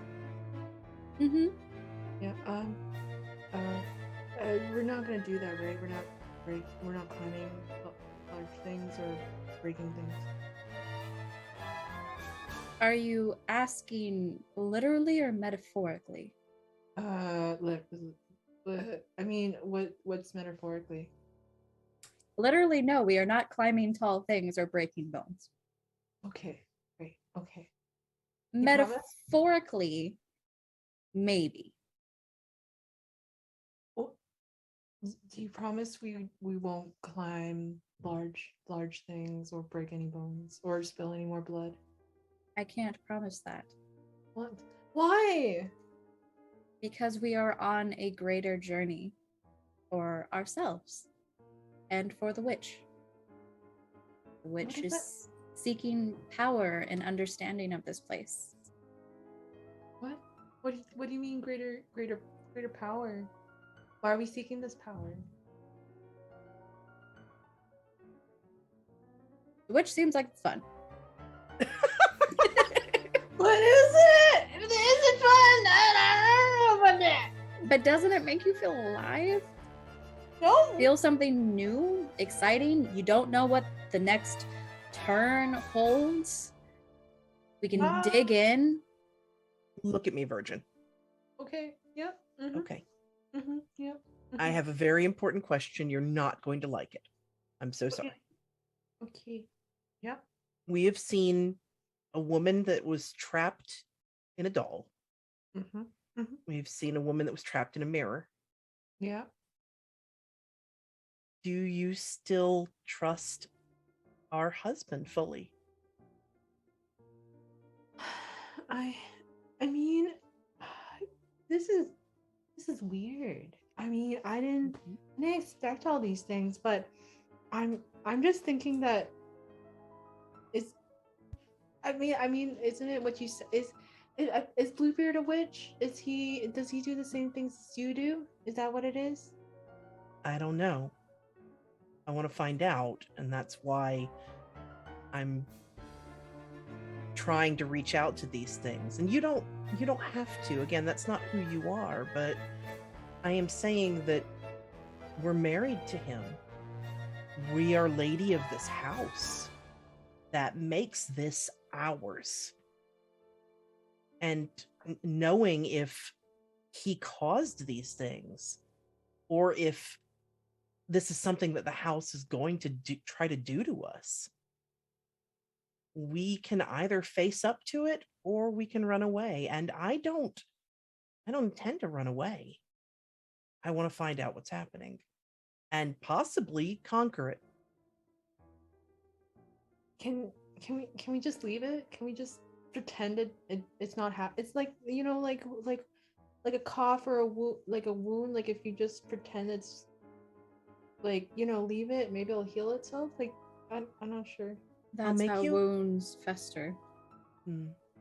I will make you a promise, though, Virgin. Okay. I will not bother anything or whatever happens with Animus.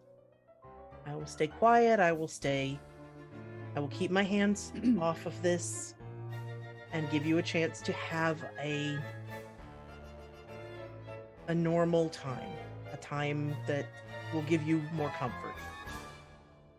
Okay. Yeah. Thanks, Adam.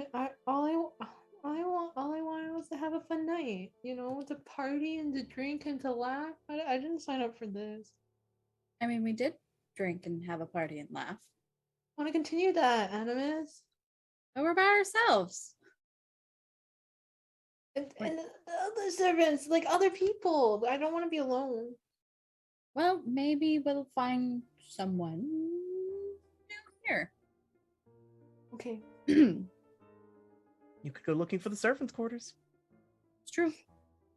Yeah. Okay. Yeah. Thanks, witch. Thanks, everyone. So, does anyone else have anything to add before we move forward? I don't want to cut off your internal dialogue. Okay.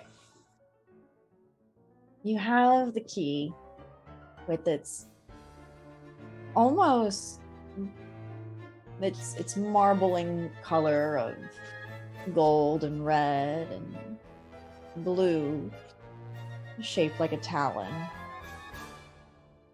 You find yourself feeling the curve of the talon as you're walking down the hall, and you are attracted to a door that has a similar sort of curve at the top. The shape of the curve reminds you of the shape of the talon that you're running your finger over. And it's of a sort of almost a marbled porcelain, like, you know how there's the white porcelain that fine shops is painted with that blue pattern. You slide the key into the door, and the last part in your hand is that talon. That's the bit that you turn. And it doesn't quite cut you, but you feel it bite into your fingers a little bit as it finishes turning and the door opens. and you enter what looks to be a sort of washroom, powder room.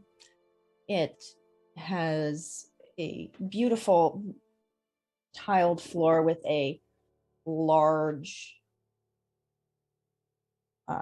claw-footed tub set against one wall. And it's a beautiful white porcelain with that same painted blue around the edges.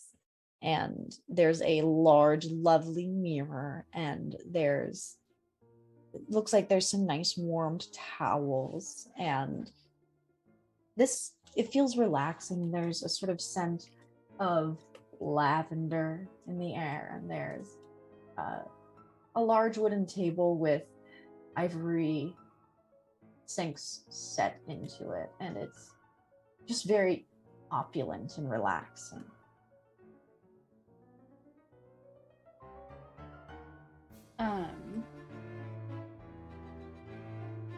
Are there bottles of lotion that I can get my hands on?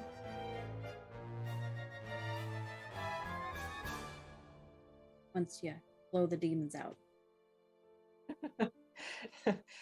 Or else the vampires enter your nose. Bless. All right. Sorry about that.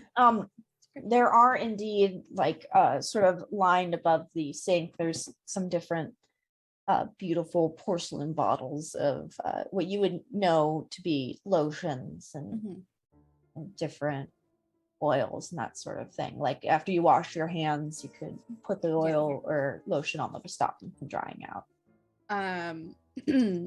Animus goes over to the lotion bottles and kind of just like eeny, meeny, miny, mo's a bottle off the shelf, and she just like wants to start like lathering her legs in lotion and just feel like the soothing nature of it. Lotion is not something you get often at the butcher shop. Nope, your hands are often dry and chapped after being washed with harsh soaps after your work. Yeah. So definitely, this is a little bit more what you were expecting when you married a rich man. So do you sit anywhere as you begin to lather your legs? Do you pull up your skirt? What position do you put I'm yourself going in? to regret this, but she kind of precariously sits on the edge of the tub and like hikes up her skirt to like really just like fully get in there, and I'll just say she's going for her right leg right now. Okay. I'm gonna regret this. I'm gonna regret this. You just did that. I did. I did done doodly. Yeah, you done to do that. You know what you did. All right. So you are lathering your leg, and it feels really nice and refreshing. And as you went to lean against the tub, like the inside of the tub is that same sort of beautiful blue that was painted around the edges. It's very luxurious. So there was nothing in the tub, but as you are leaning against it and lotioning your legs, you hear a faint sort of splash behind you. The splash definitely catches her off guard. She kind of like looks around expecting to see maybe a bottle or something had fallen into the tub. Do you look into the tub, or are you looking in front of you? She initially looks... Sorry, I thought the dog was going to knock over my green screen. She initially looks up, but then she does look down into the water, seeing for something that might have fallen in. Well, there wasn't any water when you sat down, and there still isn't water. No. The faucet is open now, and pouring into the tub is what you very much know to be blood.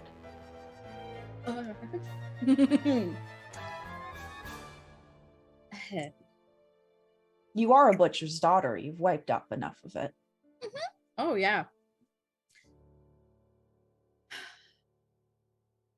Animus, you promised. How dare you? Animus, this is all your fault. Why are you like this? I didn't. This is you. Does it look like I hooked up the pipes to the butcher shop? No. What is this? Though I've heard tales of noble women doing beauty routines with blood, since it's known to make you look younger. I'm trying to make sense of it just as much as you are, Virgin. Animus, we're not like vampires or something. No, Sorry. but I'm curious to see what type of blood this is. So Animus sticks her hand underneath the faucet to catch some of it in her hand so she can smell it to try to determine if it's animal or not. Just wrecking Virgin tonight. Oh my god. Oh! Animus has like zero chill. She's just like, eh. I mean, Animus! Well, we have been around blood most of our lives.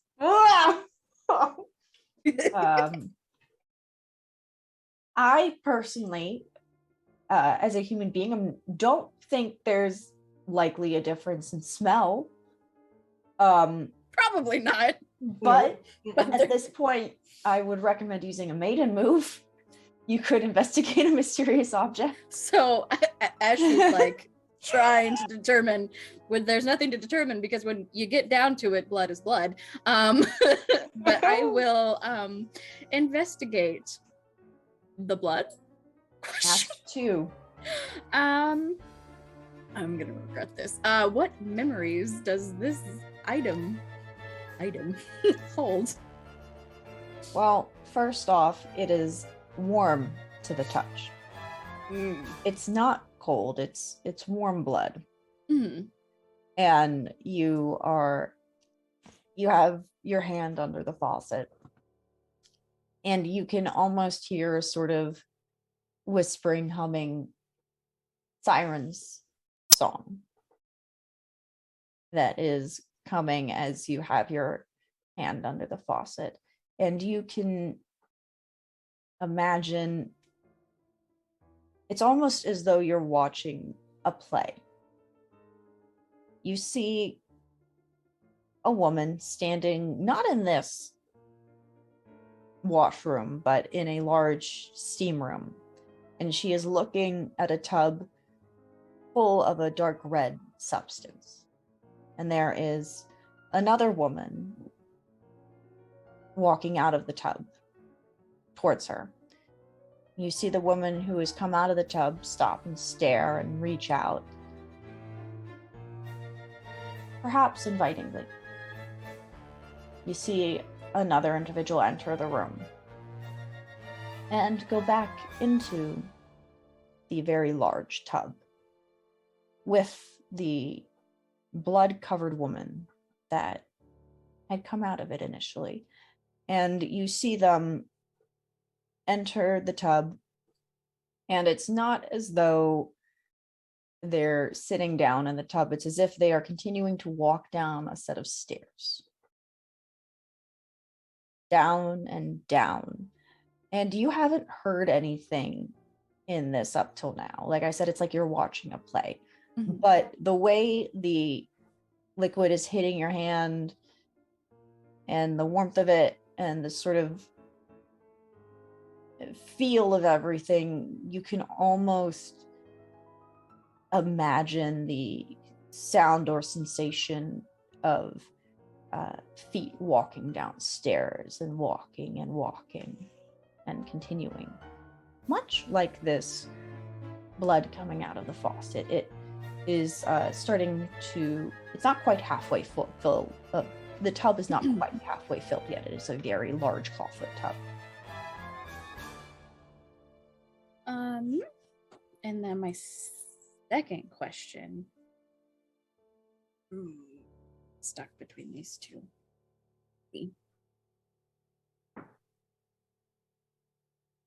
Whose item is this? It belongs to that bloody woman who was so inviting and so willing to share her bloody bath.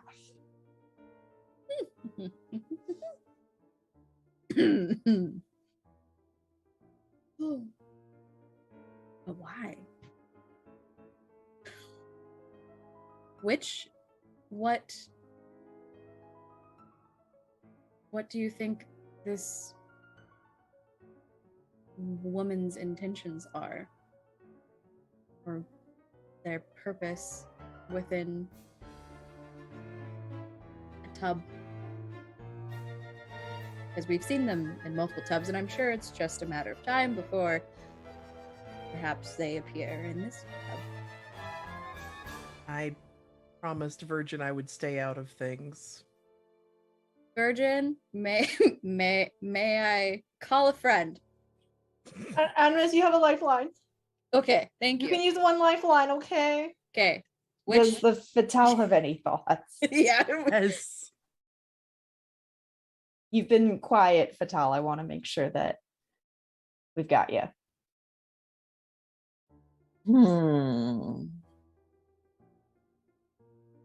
Has not liked blood as much. I think that we should possibly partake.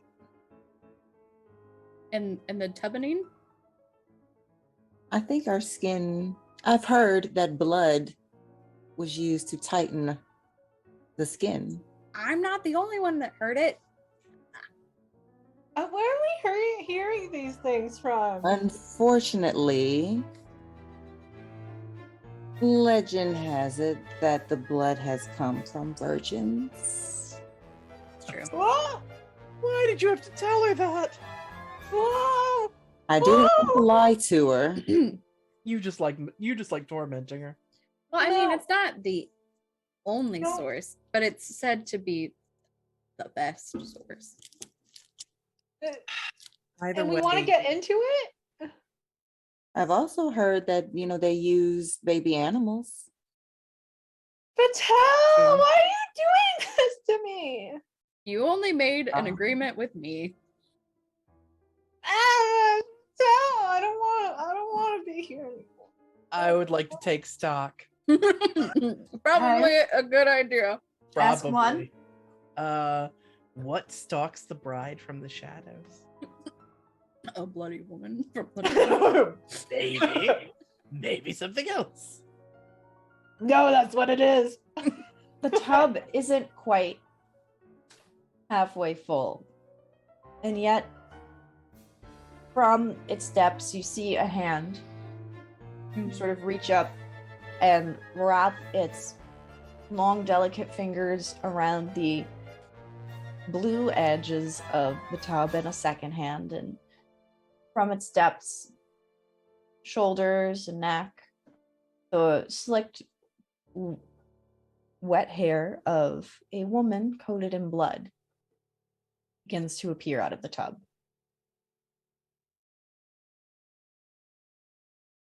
Nope. No, we're too young and hot for this. We can't go with her. We can't. I'm serious. I'm fine with talking to them, but if we go with them, we will die. Is this kind of like if you give someone your all, we die scenario? Yes. Okay.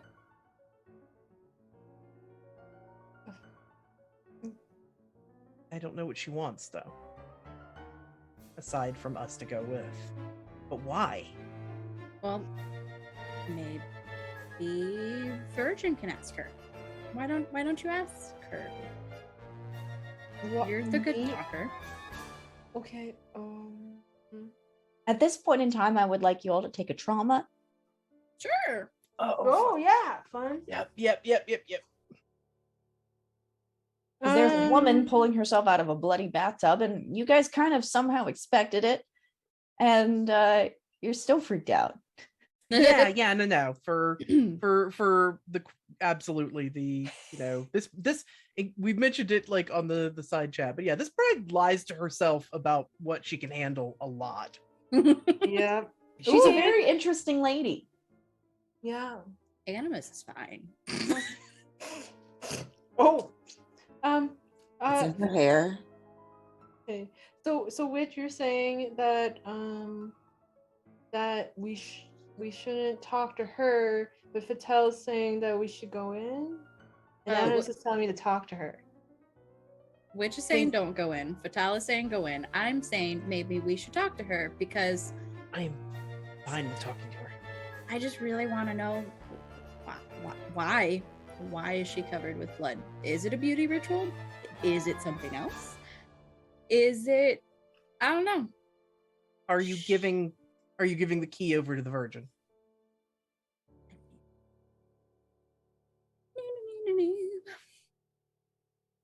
Here you go. Oh, thanks, Animus. People love giving me them rings. Love that. I would like to use my face move. The victim. You know what? This lady also needs a nice hug at the end of the day.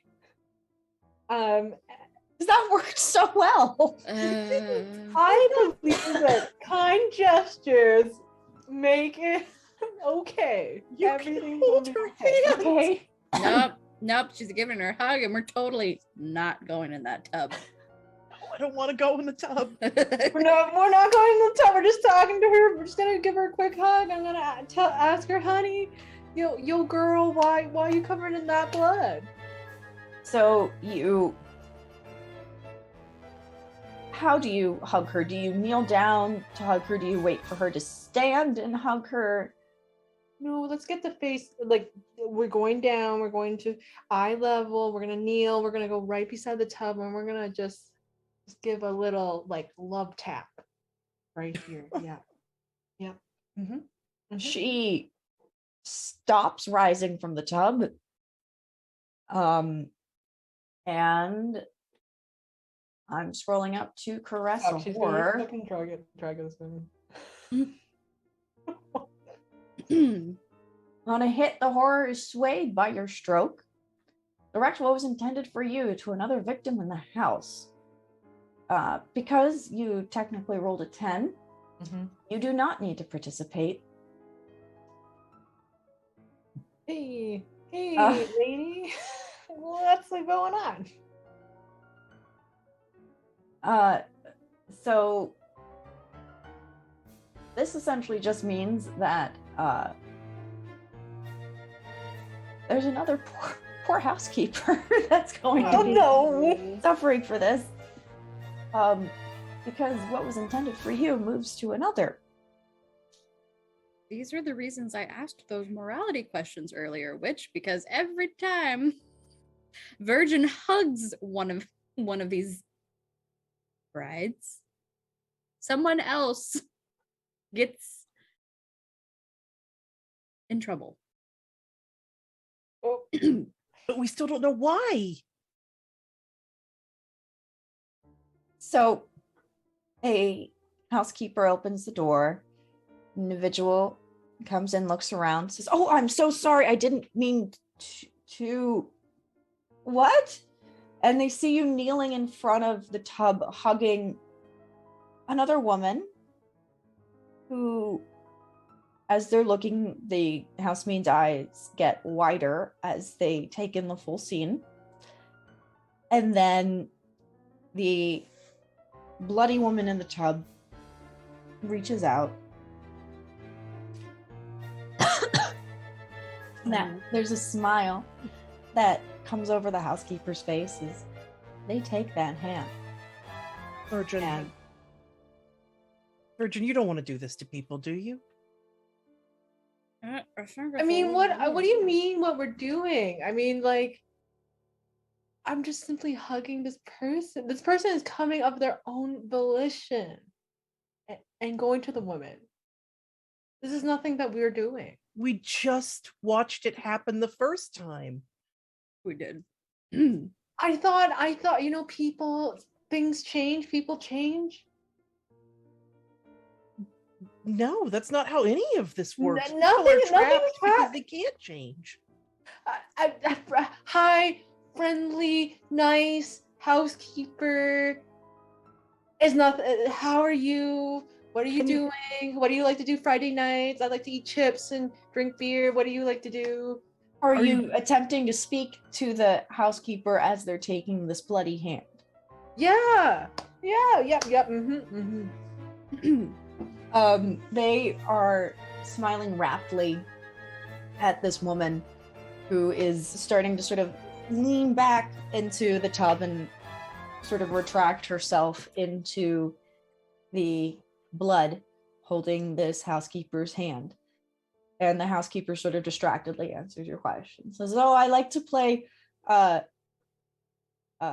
cards with my two kids on Friday nights, and when my husband gets home, we sit by the fire." And they're answering your question sort of distractedly while they're staring raptly at this woman and sort of leaning farther over the edges of the tub. Oh, okay. We're getting into this tub. I'm gonna immediately pass the ring to Patel because Patel wants to get into the tub and not me. I just want to hug the nice lady. Patel, this is all you. Could I take stock while the ring Sure. is being passed? I'm good with that if everyone else is fine with that move sneaking in there. Maybe it's obvious. Maybe it's not. But what horror is hidden from the bride? Ooh.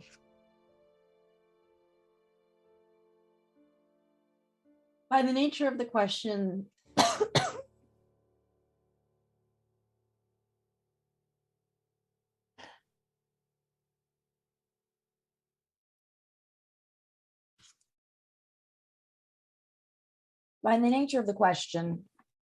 it's not obvious. You're asking about what is hidden. Mm-hmm. And what is hidden is that this woman took what she thought was an escape at the time. But she is not displeased by your reluctance.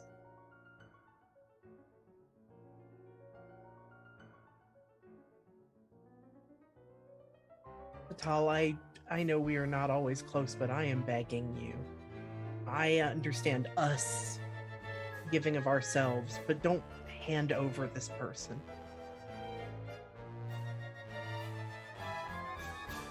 Not now that we know what this tub of blood means. I am going to escape. Oh. You will take a trauma. I'll take this trauma. How many you at, Patel? That does it.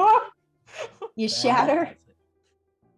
Oh, girl. Okay. So Vital, you stand from the tub and you leave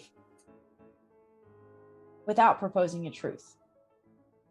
And you feel yourself shatter from your sisters as you open the door and escape. Please read the text on the shattered page. We are no longer whole.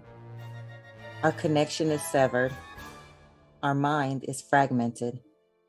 Our deepest fears are exposed. Our blood feeds the horrors, and I welcome them. No. This isn't what I wanted. Oh no.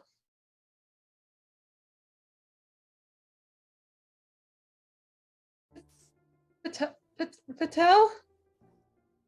Patel, your last action is to pass the ring. Am I allowed to say anything? Oh, yeah, you can have parting words. You are stronger than what you realize. Own it and live in it. And I pass the ring to Virgin. Okay. Got it. Got it. Okay. As I don't think everyone has described a key yet this session, correct? I believe the. It's only me who Okay. hasn't described Okay, Yeah, it. I great. was just like, I think it's Cool, only. cool, cool. I like Virgin has everyone to it. have a chance to describe a key. So, We're good. awesome. Winning. What's everybody else's? Just to check the numbers. Yep, I thought Virgin was custom. Gee. Close. Okay. Do we all take a trauma from escaping? No. Oh, cool. But I thought I did because I didn't see anything. So Escape is not disloyal. Yeah. It's just denial. Yes. essentially, So do you have an internal dialogue that you need to have while you're looking through this ring of keys, or Sisters, where did Patel go? I can't hear her voice anymore. she's gone. What do you mean gone?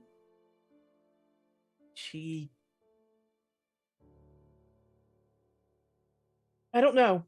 This has never happened to us, and I don't know. She did what needed to be done. And what's that, Animus? She did what needed to be done to ensure our survival. When did it come from, like, parties and having fun to, like, survival? Why are we surviving in our own house?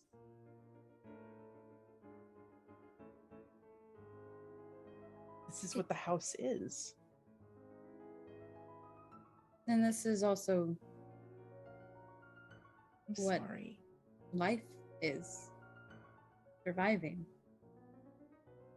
No, Animus, you're wrong. No, life is not just surviving. It's thriving. It's finding joy in everything. It's romanticized. No, it's not surviving. It's not hard. It's not brutish. It's not short. It's none of those things.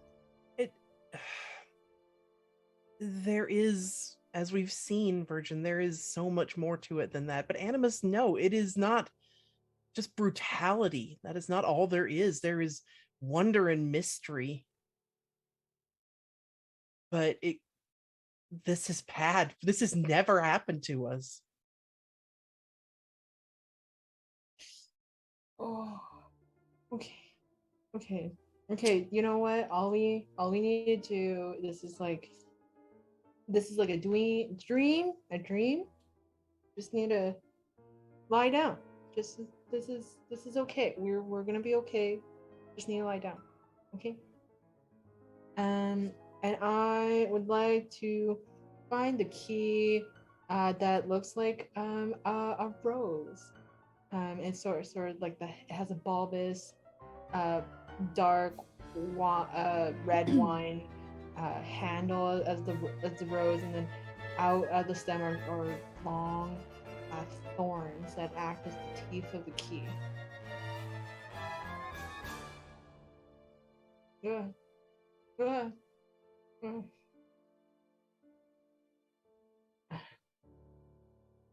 Animus. Where are we gonna? What's the game plan? What are we gonna do? I'm unsure.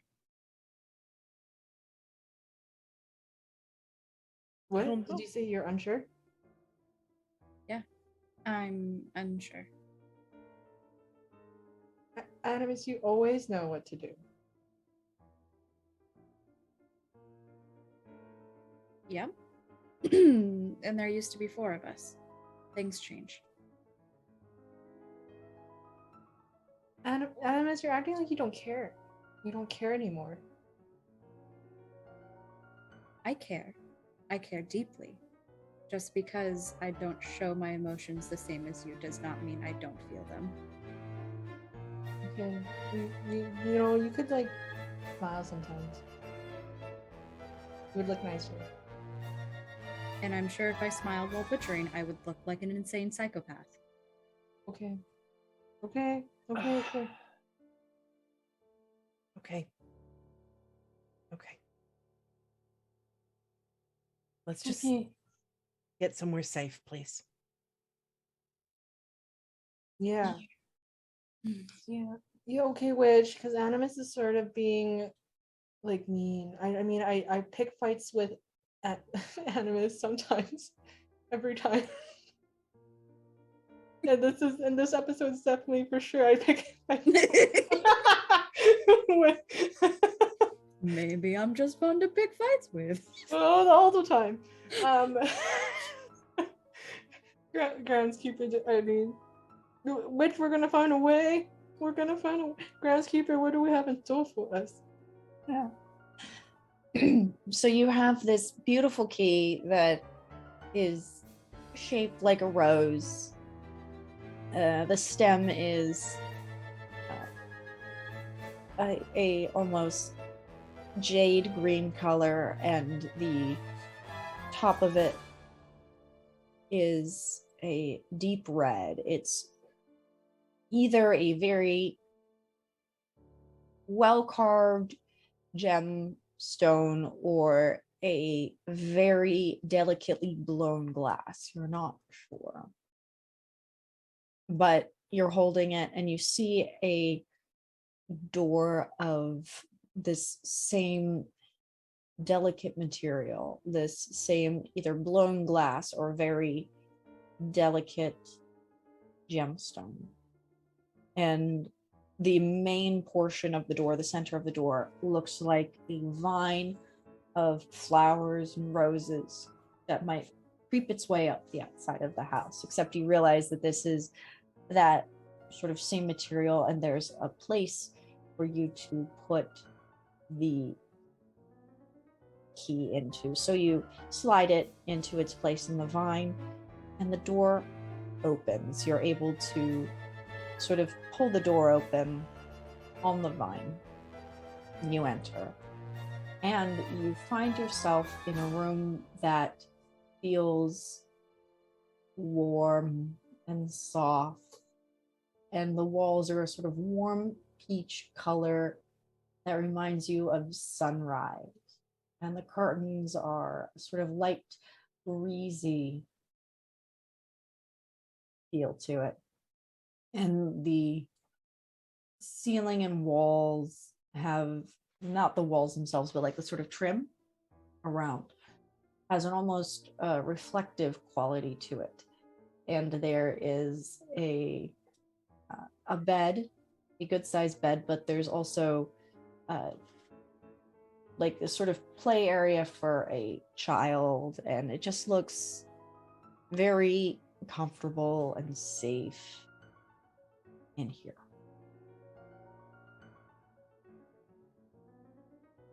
Oh. Okay. Yeah. Uncomfortable. Is there what's the closest thing to me that I could like sit on?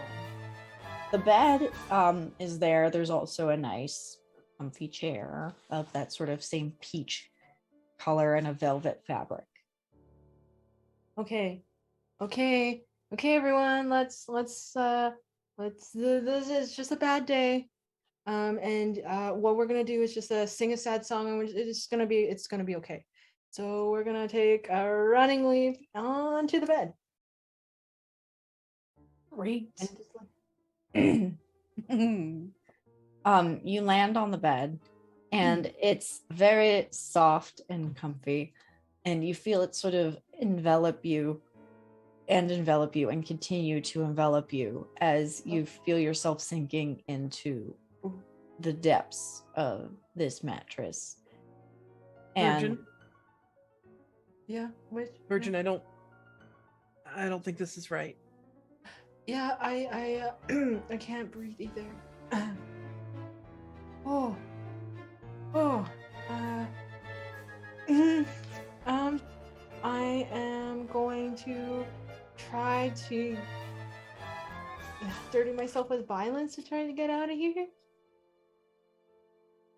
okay, make that roll.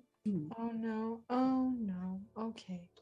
You are 100% the person to roll carnality, right? Yeah, I don't want to always call. You know what Patel said was to be strong. I don't want to always call for animus and witch for help. So I think I can do this on my own. Yeah. I cannot do this on my own because I got a score. Wow, that was fast. What did you roll? I got a 4. Oh, sweetie. Oh, So you That- fail. That was the quickest turn of a pep talk I have ever seen. You fail. You feel yourself sinking deeper into this what was a warm, peachy comfort, and you feel it closing in tight around you, that velvet becoming suffocating against your skin. May I take stock? Yeah. What stalks the bride from the shadows?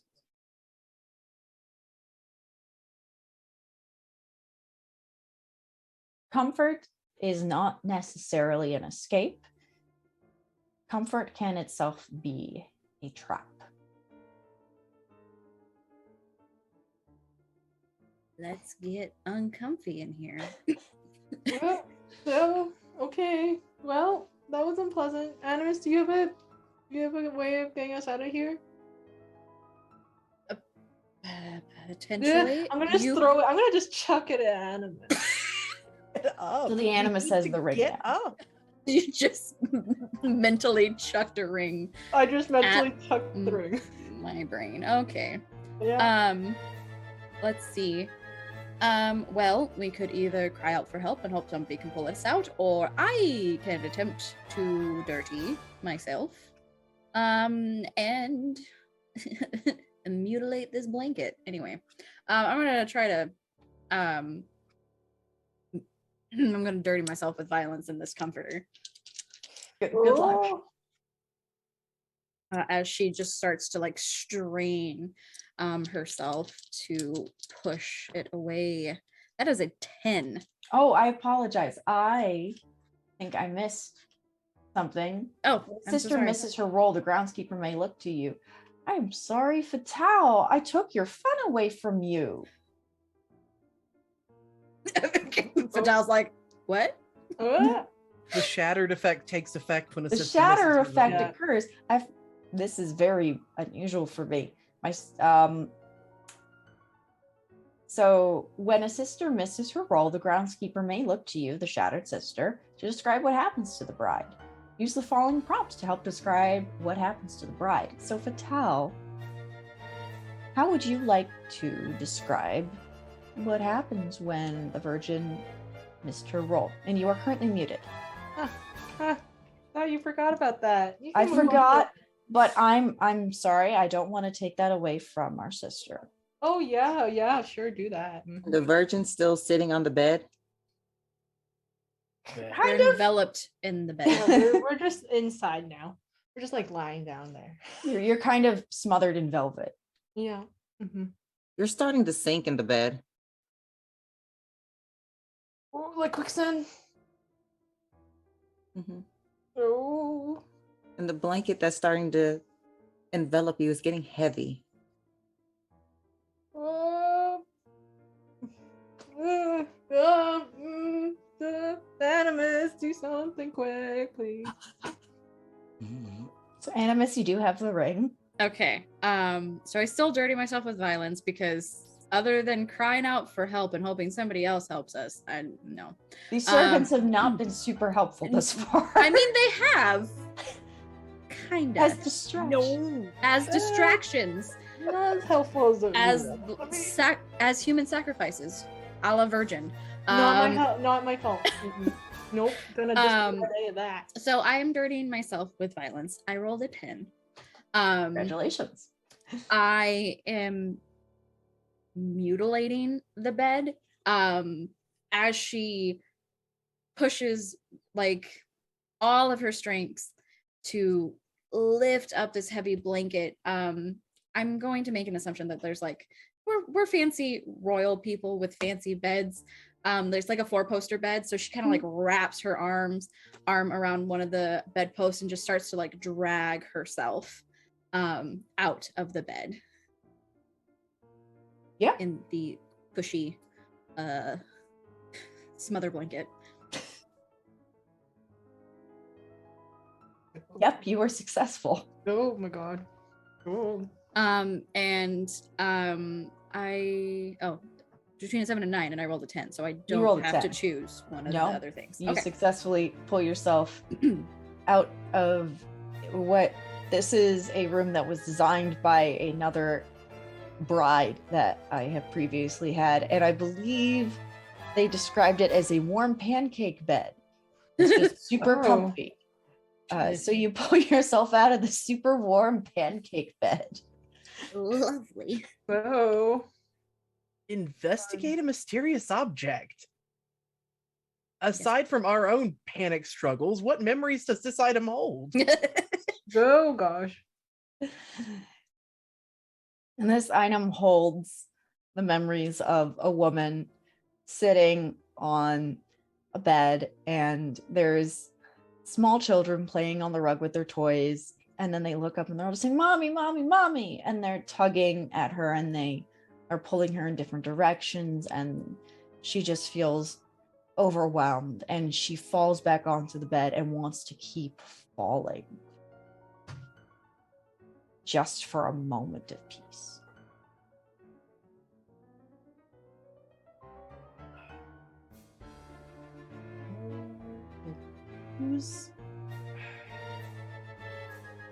Whose item is it? You can take a trauma to hear a name, Yes. or you can hear a muffled sound. No, Really going I was for about it. to say we'll take a trauma. Okay. Her name was Lila. Mm.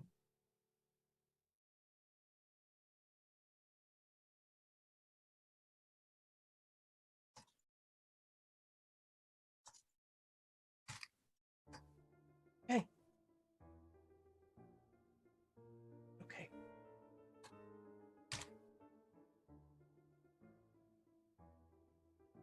What do we do now? Oh, okay.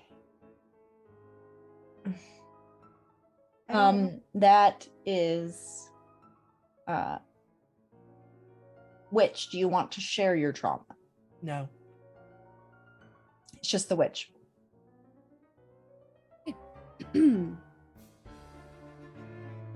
I am sorry to disturb your peace, Lila.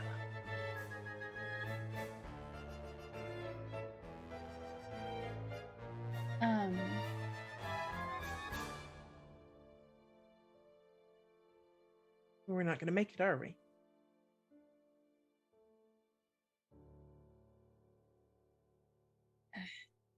Potentially.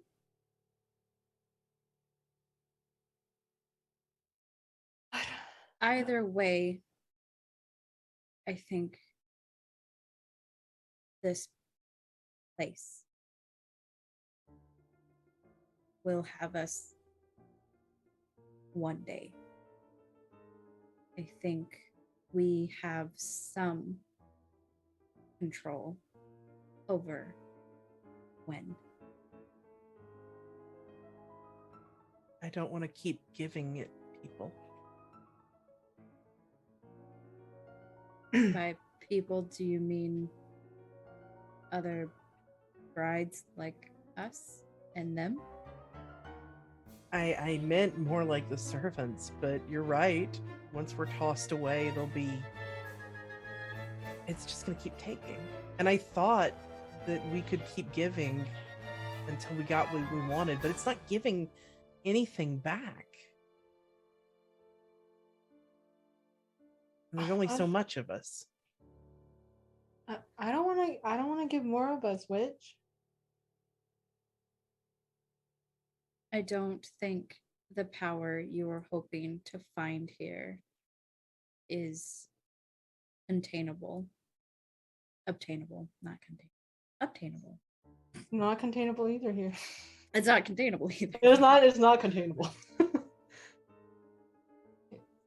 I don't want to be here anymore. But what do we do? What we can't leave until we know what happened here. Animus, there is a woman who, for all the comforts of this room, just wanted to not exist, even briefly. Why? Which Why what we what are we? Oh, sorry, we can have to. It's okay.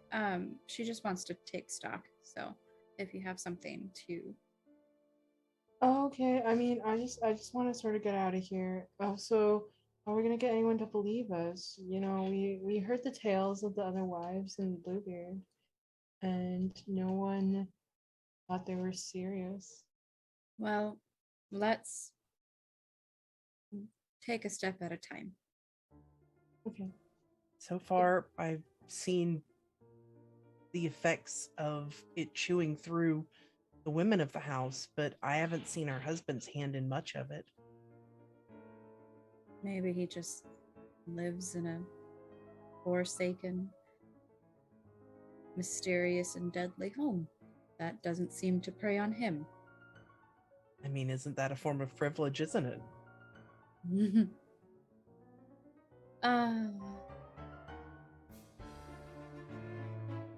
Must be nice to be able to ignore it.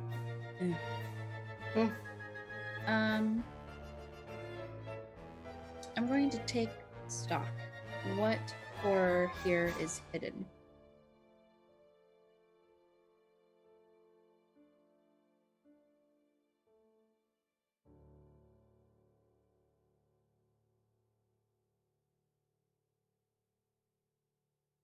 I'm trying to find. You've asked this question about this room before, so I'm trying to find a good way to phrase the next piece of what you might learn. Okay. Because we did investigate a mysterious object, which had memories and such. Okay.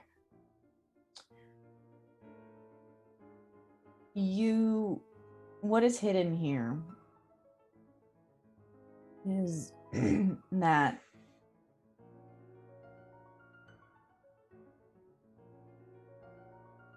you can give and give and give until there's nothing left of you. At least that's how it feels. But there's always just that little bit left of you to feel sad.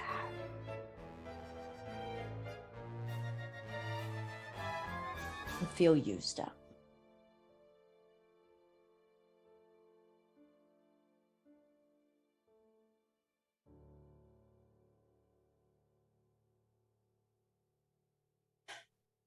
Does that answer your question, Animus? I guess.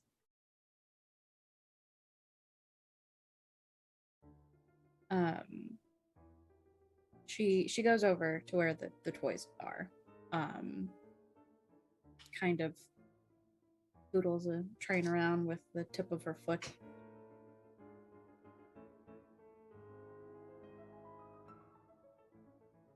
Being here is going to suck us dry, in a sense. Our magical outlook on life our magic quite literally, and anything else we have left to give.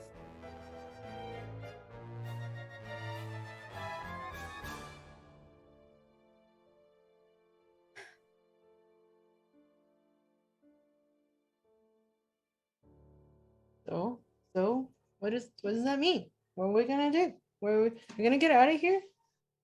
Yes, at this point, I feel I should prompt you. Do you have a truth? Yes. Do you have a token to take? She picks up the train that she's been pushing around with her toe.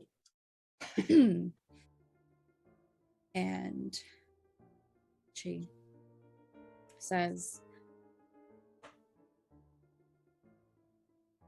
"This room kind of speaks to our life as a whole. And if it's something that we could have everything we've ever wanted, a luxurious wardrobe, children, as many billies as we can fit in the stable, and I still think we would feel empty inside. This house is not a home, and it will never feel that way."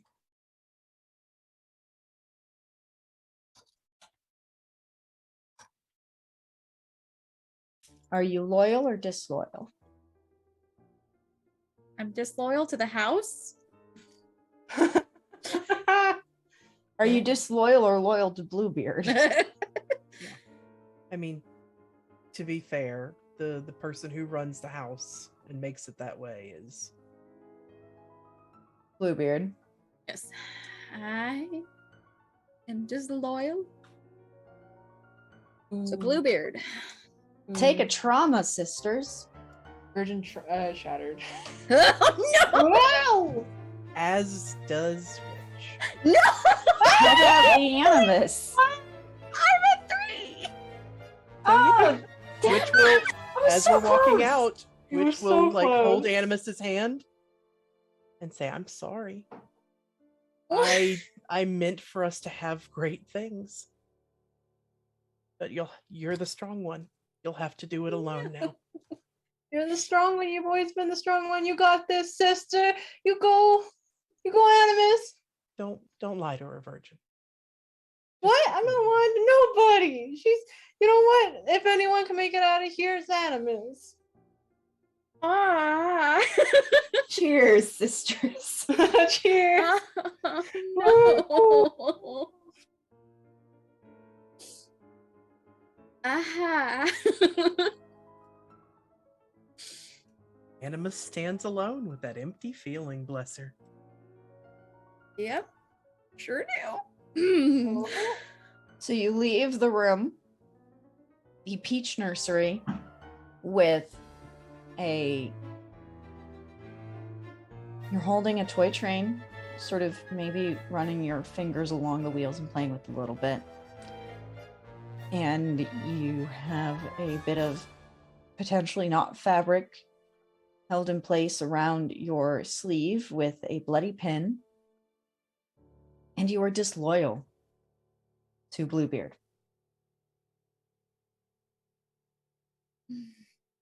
And so we reach the final room. Normally, we would play until we had 3 in one column or the other, but because this is a streamed actual play, we're trying to be a little mindful of time. So we have more in the disloyal than the loyal column. So we're going to look at the disloyal outcomes. As you go towards that room in the northeast tower, you walk up, and it feels like the longest, loneliest walk of your life. You know that your sisters are there, but you can't hear them anymore. You feel alone, and it's just the sound of your feet on those stairs. going up. And your fingers find a heavy key. It feels a little too large for you to comfortably hold, but you know this is the key to Bluebeard's private room. You have traveled these dark halls in search of the truth most divisive. Each room provided you with all the evidence you desired to make that one fateful choice. Now, you stand before the forbidden final room, and you must decide. You are disloyal. When the bride collects enough evidence to prove her husband's malicious intentions as a disloyal bride, she must choose to either present her evidence to the town or run away and start anew. So we're going to go around, and I will ask each of you in turn if you are presenting evidence or running away. Animus. Animus is pretty broken right now. And she does not want this to happen to anybody else, and so she her vote is to present evidence. Fatal. Animus! Stop the cycle! Save the others! Go to town! Stop the cycle! So I think that means you want to present evidence. Okay, great. Virgin. I love my spooky ghosts. I'm gonna follow in the footsteps of Patel. Animus presents evidence to the town. You know it in your heart. You should do that. Ooh. Even in Shatter, the Virgin is adorable. Oh. Which Oh.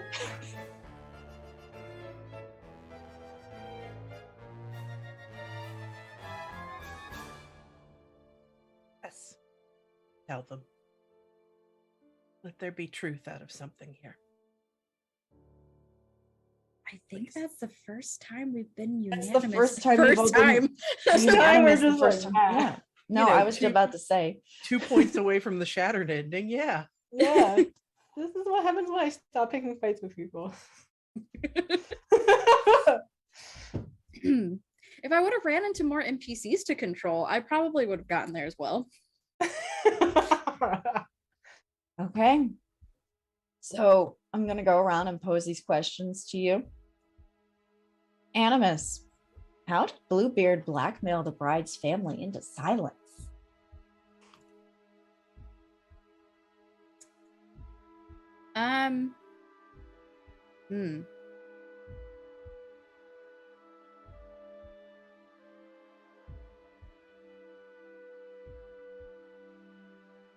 My brain's like, I'm a potato. basically, like the other parts of me shattered. I don't know what to do anymore.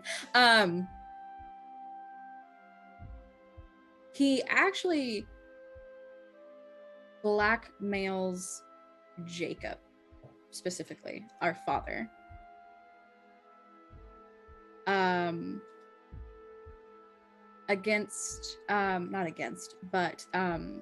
He blackmails him by saying that he will hurt his first love if he doesn't cooperate, because Bluebeard knows where she is.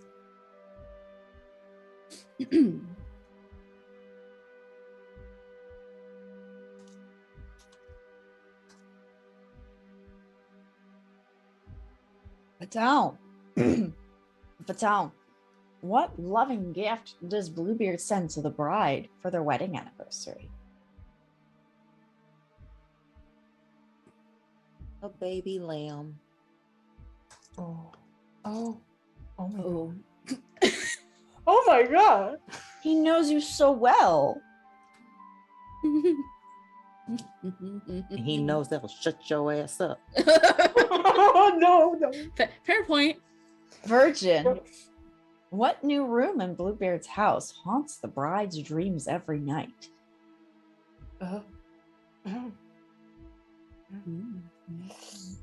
I interpret this to mean, what room do you have nightmares about being your own? Being our own. Okay. Give me ammunition. Oof. I would say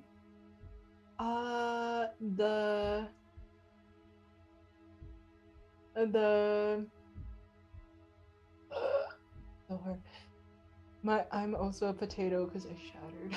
You can ask your sisters for help. I mean, sisters, I was sort of thinking of a dungeon, but we could also go in other places. We could also. How about a larder room? A larder room? Like a stock room for like food? Which Meat. you are muted. Meat? Ooh, a larder room. Yeah, I love. I Yeah, like the butcher's daughter. Yeah. butcher's daughter, larder room. It's so hard Filled to with escape it. meat. I like that. Not the sex. Yeah, thing I was gonna- thinking I was in the same vein, Fatal. So I was just like, what would that be called? Can you give me any details? If not, I have ideas. Ooh, those big hooks that you use Yeah. to hang like those big chunks of beef just rotted. Yeah. There's Cool. a nice, beautiful set of butcher knives there that has our like family's last name carved in them. Oh my god. The And- smooth work table. Yep. Smooth work table, and Mhm. it's freezing in there. Like when you go inside, it's one of those. It's blasted chill air just enters. your face. Unnaturally cold. Yep, very unnaturally cold. Oh my gosh, this is what our shattered brain comes up with. Yep, sure does. Oh, just wait for it. Witch, how does the bride make herself at home in that perfect new room? I would like a clarification on that question. Is this how we see ourselves in the nightmare? Or is this actually trying to find comfort in such a space? Imagine Bluebeard bringing you home.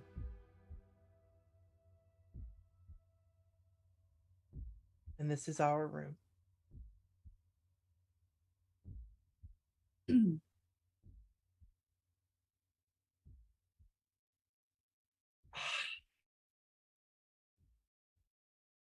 Feel that. And I will put this to the sisters as well. This is either going to go one of two ways.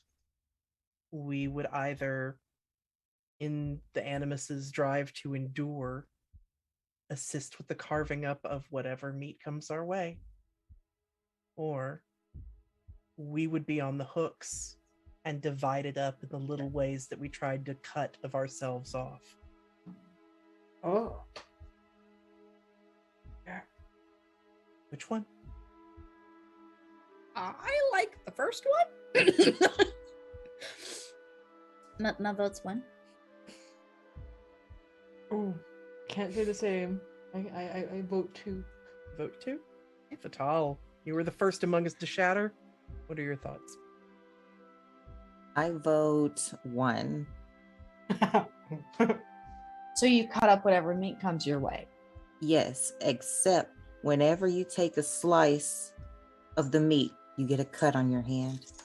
Oh, yes. So we keep trying to do it and keep trying to carve up whatever the house throws at us, what our husband expects us to do, but every time a little piece the hand comes off too. Oh. I like it. It's dark. All right. Mostly shattered. Mm-hmm. Animus, Yes. what is the name of Bluebeard's next bride?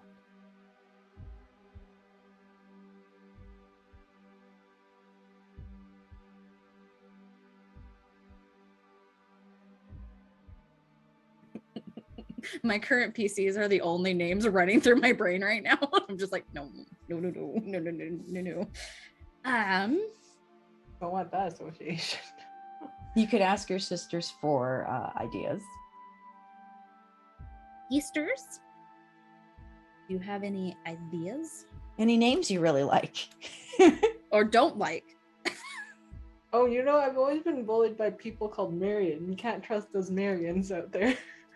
Or Victoria. Or Victoria, Charlotte.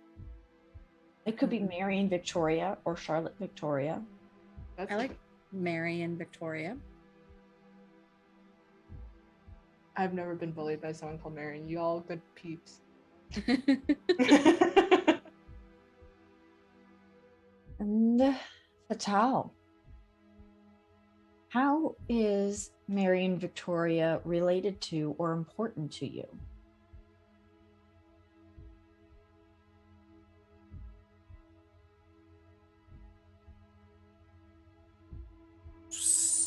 Sisters? Hmm. We did say that we didn't have any siblings, didn't we, at the beginning? We're like an only child. Did we say that? At the time of our marriage, yes. Though But Virgin mentioned a much older sibling that chaperoned us from time to time. It could But- be but a no one younger. friend. It could be a friend. It could be someone that your family took in. Hmm. It could be an older sibling. It could be a cousin. How do you guys feel about this person being the first bride's daughter? Can we do that? I feel so bad for her. I don't see why not, but how are they important to you? Yes, it has to be someone Yeah, important I to don't know. the bride currently. Actually, Actually, I have an idea. If the sisters will present it, what if, because we went back to town, we tried to present evidence, and we are not okay. We are mentally not okay. Right. What if we needed help? What if we needed someone to help take care of us? And the bride's daughter is our caretaker? Either a daughter or just someone in town who looks after the broken. So Oh, yeah. Marion Victoria is your caretaker? so the bride was sent to an asylum, and this person was probably their nurse. However, Yeah. however you want to work out a relationship, that was sort of my idea. Okay.